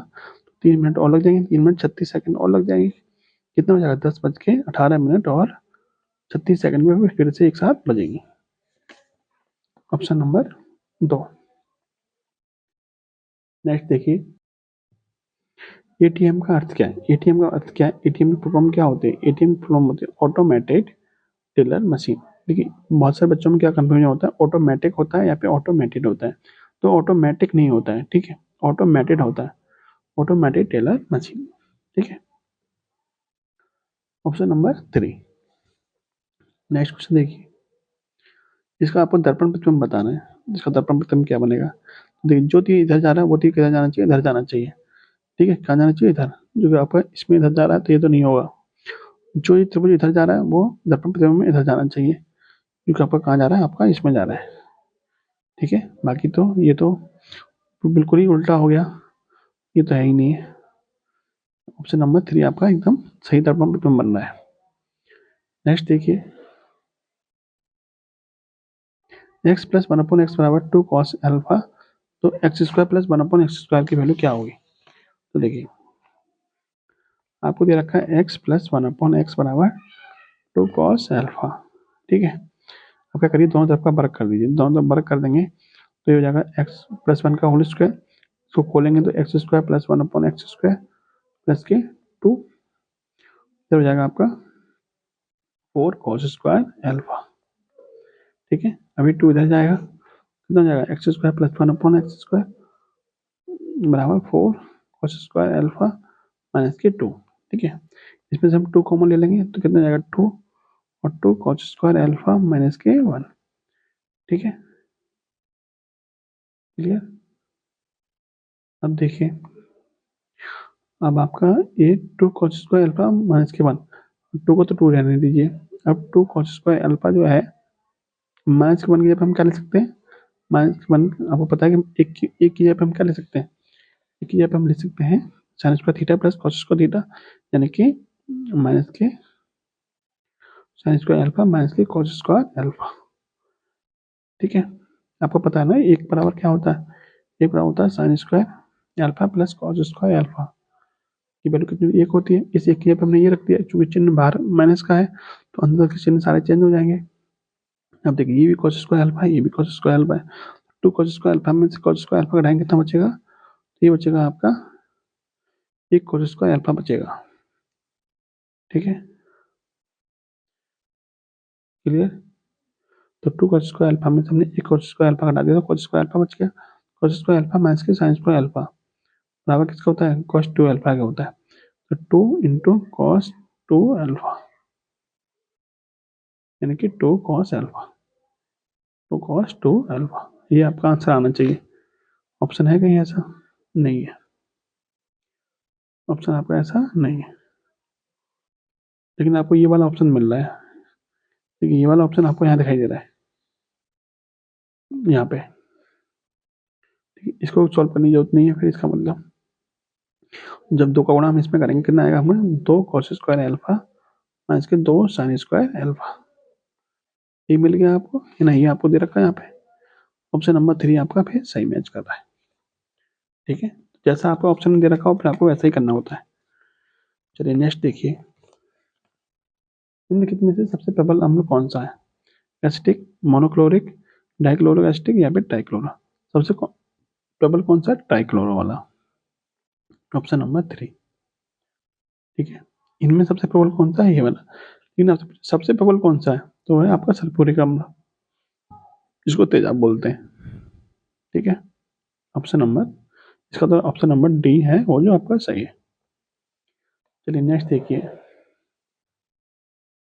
12 आदमी 12 दिन 12 घंटे कार्य करके एक सुरंग को 12 मीटर तक खोदते हैं। तो उस सुरंग को उसी माप में 4 मीटर और खोदने के लिए कितने और आदमी लगाने पड़ेंगे यदि यह कार्य सिर्फ 4 दिन में भी पूरा करना हो। देखिए, आपने फॉर्मूला पढ़ा होगा, M1 D1 H1 अपॉन में W1 बराबर M2 D2 H2 अपॉन में W2। M1 क्या है, पहले आदमी, D1 क्या है, कितने दिन, H1 के कितने घंटे, W1 का कितना काम किया गया है। ठीक है, बस इसमें वैल्यू रखिए। M1 की वैल्यू कितनी है, 12 है। D1 की वैल्यू कितनी है, 12 है। H1 की वैल्यू कितनी है, 12 है। कितना काम करना है, 12 मीटर बराबर M2। अब आदमी कितने लगाने, अब देखिए आदमी कितने और लगाने पड़ेंगे, बोला है ना इसमें कितने और आदमी लगाने पड़ेंगे। पहले 12 आदमी तो लगे हुए थे, 12 प्लस एक्स कर देते हैं, 12 प्लस के एक्स आदमी और लगाने पड़ेंगे। कितने दिन काम करना पड़ रहा है, यदि काम सिर्फ 4 दिन में ही पूरा करना हो तो D2 की वैल्यू कितनी जाएगी, 4, और H2 कितने घंटे काम करना पड़ रहा है, यहाँ कुछ बोला हो ना। तो उस सुरंग को उसी माप में 4 मीटर और खोदने के लिए कितने आदमी लगाने पड़ेंगे यदि यह कार्य सिर्फ 4 दिन में ही पूरा हो। तो समय कितना, उतना ही घंटे है। ठीक है, और कितने मीटर और खोदना है, 4 मीटर और खोदना है, तो 4 मीटर। ठीक है, अब इसको सॉल्व कर लीजिए, 12 से 12 खत्म, इस वाले 12 से ये वाला 12 भी खत्म, इस 4 से ये वाला 4 भी खत्म। तो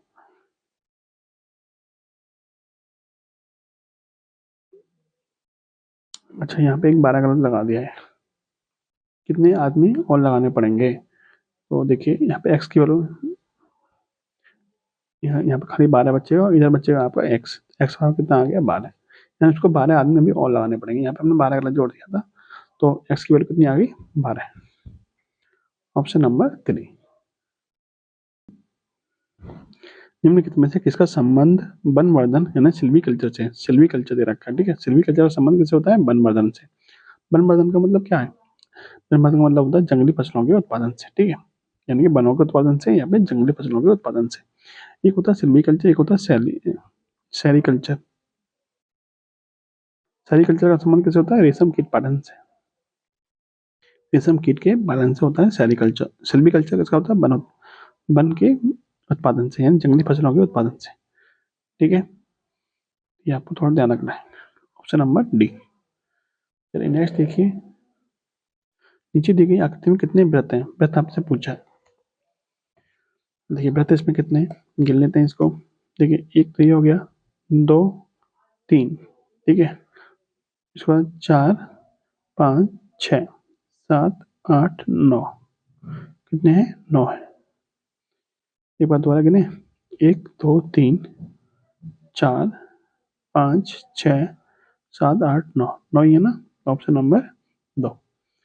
एक बार आप भी गिन के देखिए, हो सकता है कुछ गलत गिन लिया हो, मेरे हिसाब से तो 9 ही बैठ रहे हैं। चलिए नेक्स्ट क्वेश्चन देखिए, फार्मिक अम्ल किसके द्वारा उत्पादित किया जाता है।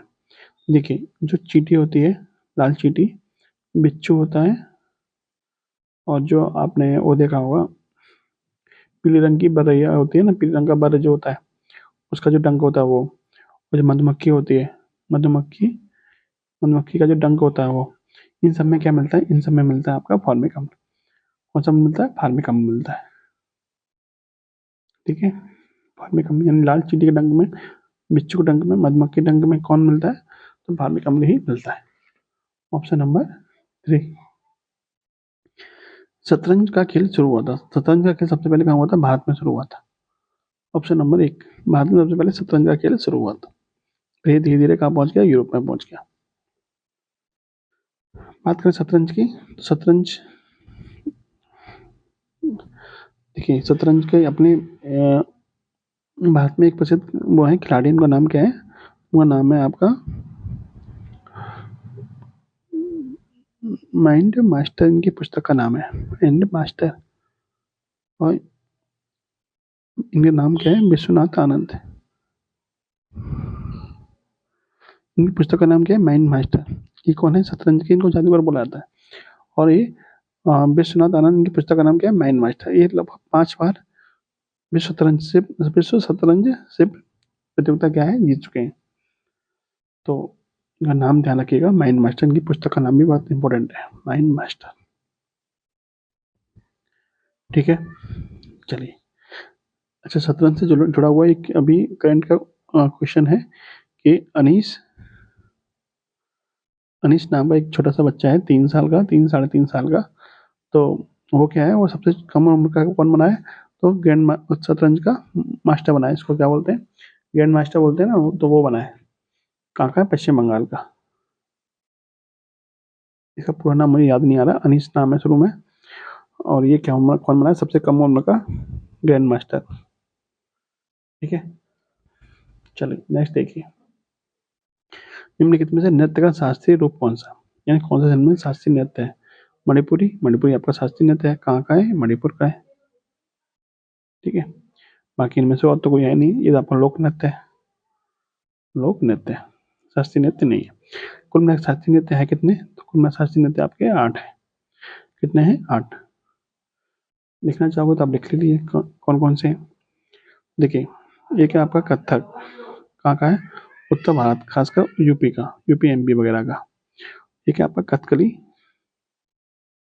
एक आपका मोहिनी अट्टम। मोहिनी अट्टम ये कहाँ के दोनों, ये आपके दोनों केरल के, कहाँ के, केरल के। ठीक है, एक आपका तमिलनाडु का है, तमिलनाडु कौन सा है, तो भरतनाट्यम।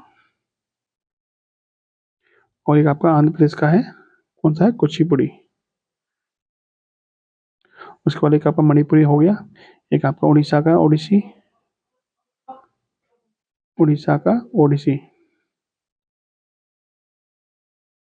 एक आपका असम का है,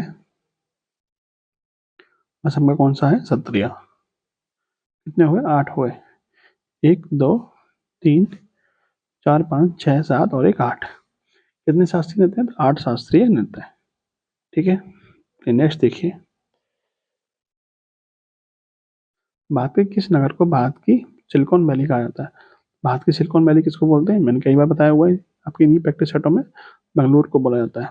ठीक है, विश्व की सिलिकॉन वैली किसको बोलते हैं, विश्व की सिलिकॉन वैली बोलते हैं कैलिफोर्निया को, कैलिफोर्निया को। ठीक है, सिलिकॉन वैली कहाँ किसको कहते हैं, भारत की सिलिकॉन वैली बोलते हैं, तो बेंगलुरु को बोलते हैं। साइलेंट वैली किसको बोलते हैं, साइलेंट वैली ये बोलते हैं केरल को, इसको बोलते हैं, केरल को बोलते हैं। ठीक है, चलिए नेक्स्ट देखिए। 0.4 का क्यूब प्लस 0.6 का क्यूब बटे में 0.4 का स्क्वायर माइनस के 0.4 इंटू 0.6 प्लस के 0.6 का स्क्वायर का मान क्या होगा।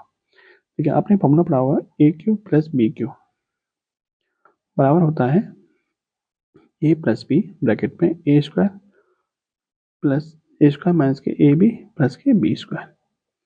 ठीक है, अब देखिए यदि हम इसको 0.4 को ए मान लें, 0.6 को बी मान लें, तो ऊपर क्या बनेगा, ऊपर बनेगा 0.4 प्लस 0.6, बाकी का जो नीचे लिखा है वो बनेगा। तो इस नीचे वाले से ये वाली संख्या तो कट जाएगी, बचेगा कितना, ए प्लस बी बचा ऊपर, ए प्लस बी का मतलब 0.4 प्लस के 0.6 बचेगा। बाकी की तो ये जो संख्या नीचे लिखी हुई यही संख्या ऊपर लिखी आएगी यहाँ पे, जब उसको खोलेंगे तो इससे ये कट जाएगा, बचेगा कितना, 0.4 प्लस 0.6 यानी कि 1.0 यानी कि 1। तो इस क्वेश्चन का आंसर कितना आ गया, 1 आ गया। ठीक है, चलिए नेक्स्ट देखिए। भारत में फेडरेशन कप का संबंध किससे, फेडरेशन कप का संबंध होता है फुटबॉल से। फुटबॉल संबंध और भी कप बताए थे मैंने आपको, संतोष ट्रॉफी, डूरंड कप, इनका सबका संबंध भी किससे है, फुटबॉल से ही। Option number 2। फीफा कप का संबंध भी किससे है, फीफा कप, इनका संबंध भी फुटबॉल से ही। नेक्स्ट देखिए, ध्वनि की तीव्रता किस माध्यम में अधिक होती है। देखिए, ध्वनि की तीव्रता सबसे ज्यादा होती है ठोस में, फिर होती है द्रव में, फिर गैस में, और निर्वात में क्या होती है, शून्य होती है। निर्वात में ध्वनि प्रवाह नहीं कर सकती है। तो सबसे ज्यादा कहाँ होती है, ठोस में। इनमें देखिए ठोस कौन सा, इसमें धातु, जल, वायु या फिर बहुलक। तो इसमें ठोस कौन सा है, इसमें धातु, इसमें ठोस है। तो सबसे ज्यादा ध्वनि की तीव्रता किसमें होगी, ठोस में होगी। सबसे कम किसमें होगी, तो वायु में, और बिल्कुल नहीं होगी निर्वात में, क्योंकि ध्वनि को चलने के लिए माध्यम की आवश्यकता होती है।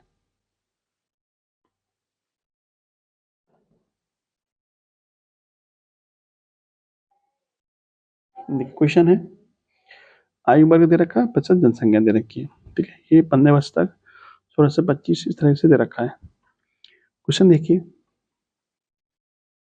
किस आयु वर्ग में अधिकतम जनसंख्या है? अधिकतम जनसंख्या किसमें है? देखिए 15 वर्ष तक कितनी है? 30% है। बाकी सब में 30 से कम ही है। इसका मतलब सबसे ज्यादा कहाँ होगी? 15 वर्ष वाले में, 15 वर्ष तक के में। ठीक है, क्योंकि आपका 16 से 25 है, 36 से 45 है, 56 से 65 है, तो ये तीनों ही गलत हो जाएंगे। ऑप्शन नंबर डी आपका सही है। ठीक है, सबसे ज्यादा किसमें है? 15 वर्ष तक के में। कितनी है? 30%। चलिए नेक्स्ट देखिए, दिए गए चार्ट का अध्ययन करें और नीचे दिए गए प्रश्न का उत्तर दें। चार्ट विभिन्न store S1, S2, S3, S4 में उपलब्ध मशीनों M1, M2, M3 की मात्रा को दर्शाता है। ठीक है, ये मात्रा दर्शाई गई है। ब्लैक वाला M1 है, ब्लैक वाला M2 है और ये डार्क वाला आपका M3 है। अब देखिए क्वेश्चन क्या कहता है, किस स्टोर में प्रति स्टोर M2 मशीनों की औसत संख्या से अधिक M2 मशीनें हैं? M2 मशीनों की औसत संख्या से अधिक M2 मशीनें, तो M2 मशीनें कौन सी है? ब्लैंक वाली चेक करिए पहले कितनी मशीनें हैं। 12 और 8 20, 20 और 8 28 और 14 42। कुल मशीनें कितनी है? 42। 42 का औसत औसत निकालें कितना आएगा? तो कितनी है? 1 2 3 4, 4 से भाग करिए यानी कि 10.5। तो M2 मशीनों का औसत कितना आ गया? 10.5 आ गया। अब 10.5 से ज़्यादा M2 मशीन कौन सी है? एक तो आपकी ये है 12, एक आपकी ये है 14। तो कितनी मशीनें ज़्यादा हैं? तो 2 मशीनें ज़्यादा हैं। कौन कौन सी? S1 और S4। S1 और S4, ऑप्शन नंबर 3। ठीक है, चलिए नेक्स्ट देखिए, टिहरी जल विद्युत परिसर किस राज्य में स्थित है? टिहरी जल विद्युत परिसर कहाँ पर है? तो ये आपका उत्तराखंड में है। किस नदी पर है? भागीरथी और भीलांगना नदी। भागीरथी प्लस भीलांगना नदी पर बना हुआ टिहरी जल विद्युत परिसर कहाँ पर है? ये उत्तराखंड में। 7 आश्चर्यों की सूची में इसको शामिल नहीं किया गया है। नई सूची आई है, इसमें किसको शामिल नहीं किया गया? तो जो आपका एफिल टावर है, पर इसका एफिल टावर इसको शामिल नहीं किया गया। जबकि अपना भारत का ताजमहल, ताजमहल को शामिल किया गया है, नहीं किया गया है? तो ताजमहल को शामिल किया गया है। ठीक है, ये शामिल है, जबकि एफिल टावर इसमें शामिल नहीं है। ठीक है, चलिए नेक्स्ट देखिए, केंचुए की पृष्ठीय रुधिर वाहिका में रक्त का प्रवाह किस ओर होता है? रक्त का प्रवाह होता है आपका अग्रगामी। कौन सा होता है? अग्रगामी होता है। बात करें केंचुए की, तो केंचुए को किसान का मित्र कहते हैं। किसान का मित्र, किसान का मित्र कौन होता है? केंचुआ। ठीक है, अगला प्रश्न देखिए, भारत ने मई 2024 को किस मिसाइल का सफल परीक्षण किया? ब्रह्मोस, अग्नि प्राइम, सेकंड है यहाँ पे अग्नि 5 या फिर रुद्रम। तो नई मिसाइल, किस मिसाइल का सफल परीक्षण किया अभी मई में? तो वो क्या है? रुद्रम सेकंड का। ठीक है, बात करें ब्रह्मोस की, तो ये किसके देश के सहयोग से बनी हुई है? भारत और रूस के सहयोग से। भारत प्लस रूस के सहयोग से बनी है ब्रह्मोस मिसाइल। बात करें मिसाइल की, तो मिसाइल मैन किसे कहते हैं? भारत का मिसाइल मैन किसे कहा जाता है? तो एपीजे अब्दुल कलाम को। ठीक है, मिसाइलों का परीक्षण कौन करता है? मिसाइलों का परीक्षण करता है DRDO. DRDO, defence research and development organisation. DRDO का वर्तमान में हेड कौन है? के चेयरमैन कौन है? ये आपको कमेंट बॉक्स में बताना है कि डीआरडीओ का वर्तमान में हेड कौन है। ठीक है, क्योंकि मैंने आपको बता रखे हैं प्रैक्टिस सेटों में। चलिए नेक्स्ट देखिए, क्वेश्चन है, दिए गए पाई चार्ट का अध्ययन करते हुए नौकरी तथा परिवहन में लगे व्यक्तियों की संख्या का योग निम्न व्यवस्था में किसके योग के बराबर है? किस किसका? नौकरी और परिवहन। नौकरी परिवहन कितना है? नौकरी में 120 है, परिवहन में 24 है। 120 प्लस 24 कितना हो जाएगा? 144। आपको बताना है कि नौकरी और परिवहन में लगे व्यक्तियों की संख्या का योग यानी 144 डिग्री इन उद्योगों के यानी कि इन व्यवसायों में किसके योग के बराबर है? ऑप्शन है आपके कृषि तथा परिवहन। कृषि परिवहन को जोड़िए, कृषि 108 है, परिवहन 24 है, कितना होगा? 132 होगा। तो वो चाहिए कितना हमें? 44 चाहिए। व्यापार और उद्योग, व्यापार 36 है, उद्योग कितना है? 72। 36 प्लस 72 कितना होगा? 108। तो ये भी नहीं होगा। कृषि और व्यापार, कृषि 108 है, व्यापार कितना है? 36। 108 प्लस 36 कितना होगा? 144। तो हमें 144 ही चाहिए, तो ये हमारा क्या बनेगा? Right answer. ठीक है, चलिए नेक्स्ट देखिए क्वेश्चन। देखिए अगला, प्रधानमंत्री नरेंद्र मोदी ने फरवरी 2024 में किस राज्य में 300 मेगावाट सौर ऊर्जा संयंत्र का उद्घाटन किया है? राजस्थान, हरियाणा, दिल्ली या फिर उत्तर प्रदेश? 300 मेगावाट का उद्घाटन कहाँ किया? राजस्थान में किया है। किसने किया ये आप ध्यान रखिएगा, प्रधानमंत्री नरेंद्र मोदी ने किया। नेक्स्ट है, 1857 के विद्रोह के समय भारत का गवर्नर जनरल कौन था? तो जब मैंने आपको गवर्नर जनरल पढ़ाए थे तब मैंने आपको सब बताया था कि जब 1857 विद्रोह हुआ था तब गवर्नर जनरल कौन था? कैनिंग था। ये 1857 विद्रोह के समय था और ये भारत का पहला वायसराय भी थे।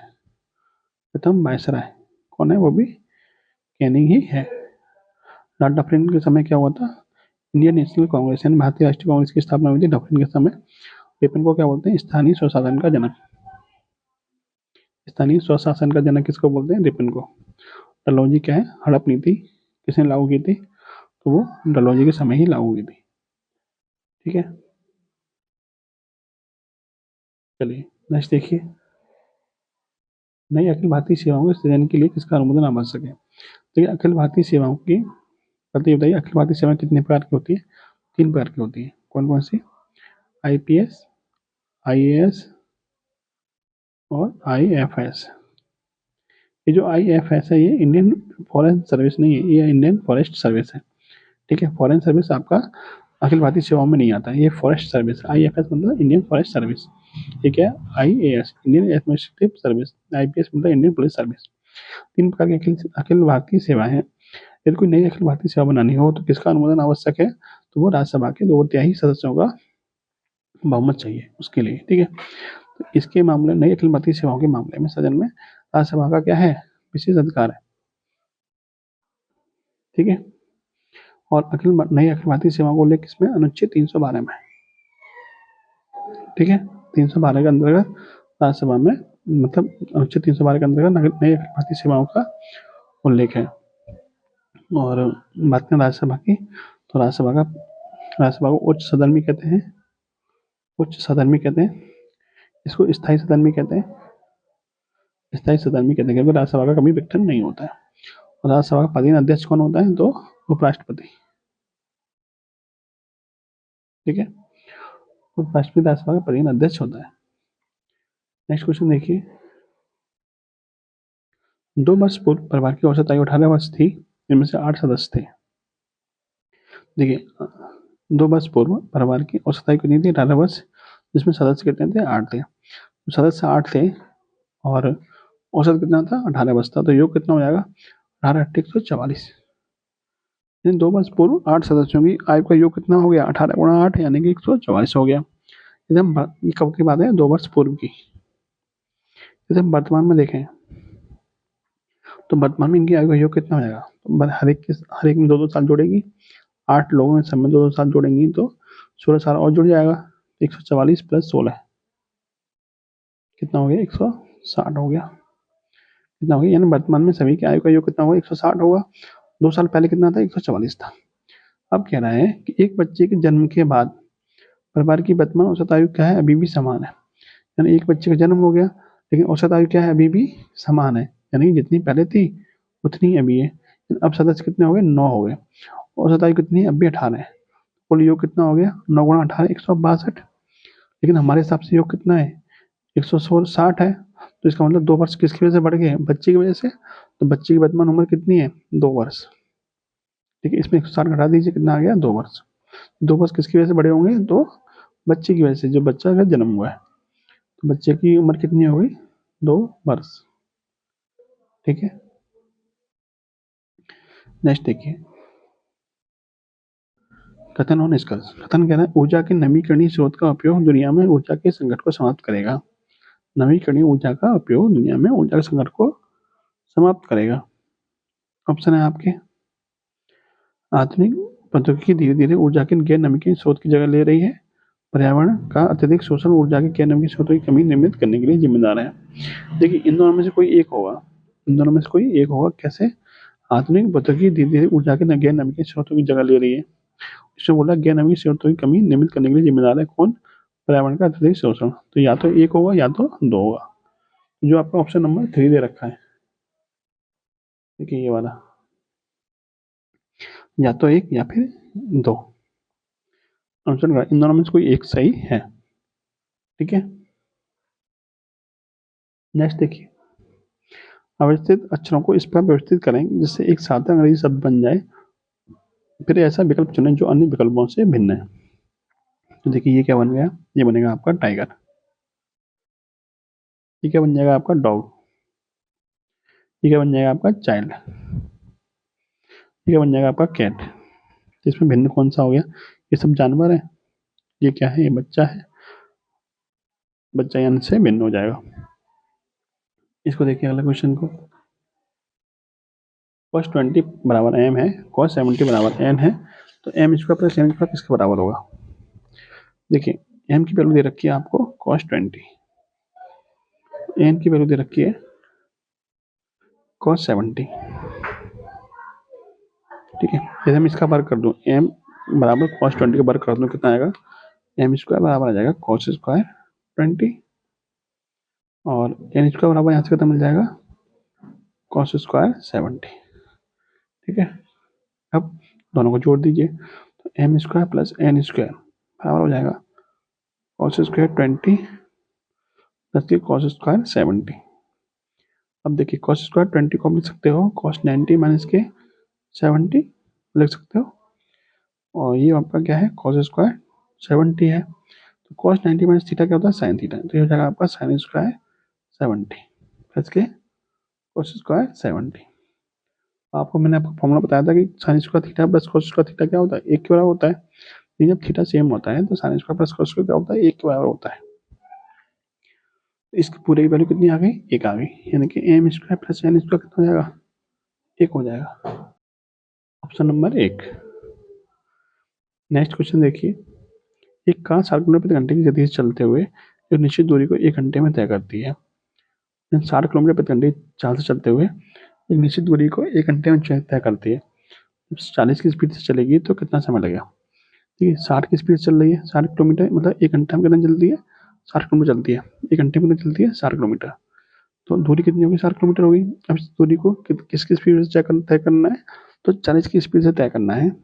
समय कितना लगेगा, समय बराबर दूरी बट्टे 4, दूरी बट्टे 4, 2 से कटेगा 2 बार, 2 से कटेगा 3 बार, यानी कि 3/2, 3/2 का मतलब कितना होता है 1.5 घंटा, यानी कि ऑप्शन नंबर 2। यानी कि 40 की स्पीड तय करने में से कितना समय लगेगा, 1.5 घंटे का समय लगेगा, 3/2 घंटे। नेक्स्ट क्वेश्चन देखिए, नीचे दिए गए नक्शे को ध्यानपूर्वक अध्ययन करें, इस पर आए प्रश्न के उत्तर दें। देखिए ये तो आपका नक्शा दे रखा है, ठीक है। अब प्रश्न आपको दे रखा है ऊपर, प्रश्न आपको दिखाता हूँ। देखिए ये है प्रश्न ऊपर आपका, ये ठीक है, दिख रहा होगा, जूम कर लेना क्योंकि फिर यहाँ पे नक्शा दे रखा है, यहाँ प्रश्न दे रखा है, तो एक साथ तो नहीं दिख पाएगा। अब देखिए प्रश्न क्या कह रहा है, यदि सूर्योदय के समय सूर्य ठीक मंदिर के दाईं ओर हो, यानी सूर्य कहाँ है, मंदिर के ठीक दाईं ओर हो, सूर्य कहाँ पर आपका, यहाँ पे, ठीक है। सूर्योदय के समय जो सूर्य है वो ठीक मंदिर के दाईं ओर है, तो चौपाल से पार्क किस दिशा में है, तो चौपाल यानी इससे ये पार्क किस दिशा में, यानी आपको ये दिशा बतानी है, ये दिशा कौन सी है, ठीक है, यानी इससे ये दिशा बतानी है आपको कौन सी है। अब अपने क्वेश्चन में पहुंचिए दोबारा। देखिए आपको ये वाली दिशा बतानी है। देखिए सूर्य आपको पता है ये पूरब में निकलता है, इसका मतलब ये जो डायरेक्शन बना रखा है आपने, ये दिशा कौन सी होगी, पूरब दे रखी है, ये पूरब है क्योंकि सूर्य आपको इधर निकल रहा है, तो ये कौन सी होगी, पश्चिम होगी। अब ये पूरब है, ये पश्चिम है, तो ये कौन सी हो जाएगी, उत्तर। ये कौन सी हो जाएगी आपकी, दक्षिण। तो चौपाल से पार्क किस दिशा में हो जाएगा, चौपाल से पार्क, यानी ये वाली दिशा कौन सी होगी, ये वाली दिशा कौन सी होगी, दक्षिण वाली दिशा होगी। कौन सी दिशा होगी, तो दक्षिण दिशा हो जाएगी। तो चौपाल से पार्क किस दिशा में, तो दक्षिण दिशा में, ऑप्शन नंबर 4। नेक्स्ट क्वेश्चन देखिए, सूर्य 7 किलोमीटर पूरब की ओर चलता है, यहाँ चलाते हैं इसको, 7 किलोमीटर चलता है पूरब की ओर, कितना 7 किलोमीटर, और फिर अपनी बाईं ओर मुड़कर मुड़ जाता है और 4 किलोमीटर चलता है, 4 किलोमीटर। उसके बाद वो अपनी दाईं ओर मुड़ता है और फिर 5 किलोमीटर चलता है, चलता है 5 किलोमीटर। अंत में फिर अपनी दाईं ओर मुड़ जाता है और 4 किलोमीटर चलता है, ठीक है। यहाँ तक पहुँच जाता है। अब पूछा हुआ अपने प्रारंभिक स्थान से किस दिशा में, यहाँ से किस दिशा में है, तो ये आपका पूर्व दिशा में ही है। किस दिशा में, पूर्व दिशा में ही है। पूर्व दिशा में चला था, पूर्व दिशा में ही पहुंच गया लौट के। चलिए नेक्स्ट देखिए, निम्नलिखित में समानता चुनिए। समानता बतानी है आपको, इसमें कौन सी है, ठीक है। क्वेश्चन है, मनुष्य, चूहा, गाय और चमगादड़, इनमें समानता क्या है। तो ऑप्शन चेक कर लीजिए। सभी मांसाहारी हैं, तो गाय तो मांस नहीं खाती है, ये तो नहीं होगा। सभी अंडे देते हैं, गाय अंडा नहीं देती है। सभी स्तनधारी हैं, सभी 4 पैर वाले हैं, मनुष्य के 4 पैर नहीं होते हैं, तो ये भी नहीं होगा। एक ही ऑप्शन बचा 3, ठीक है।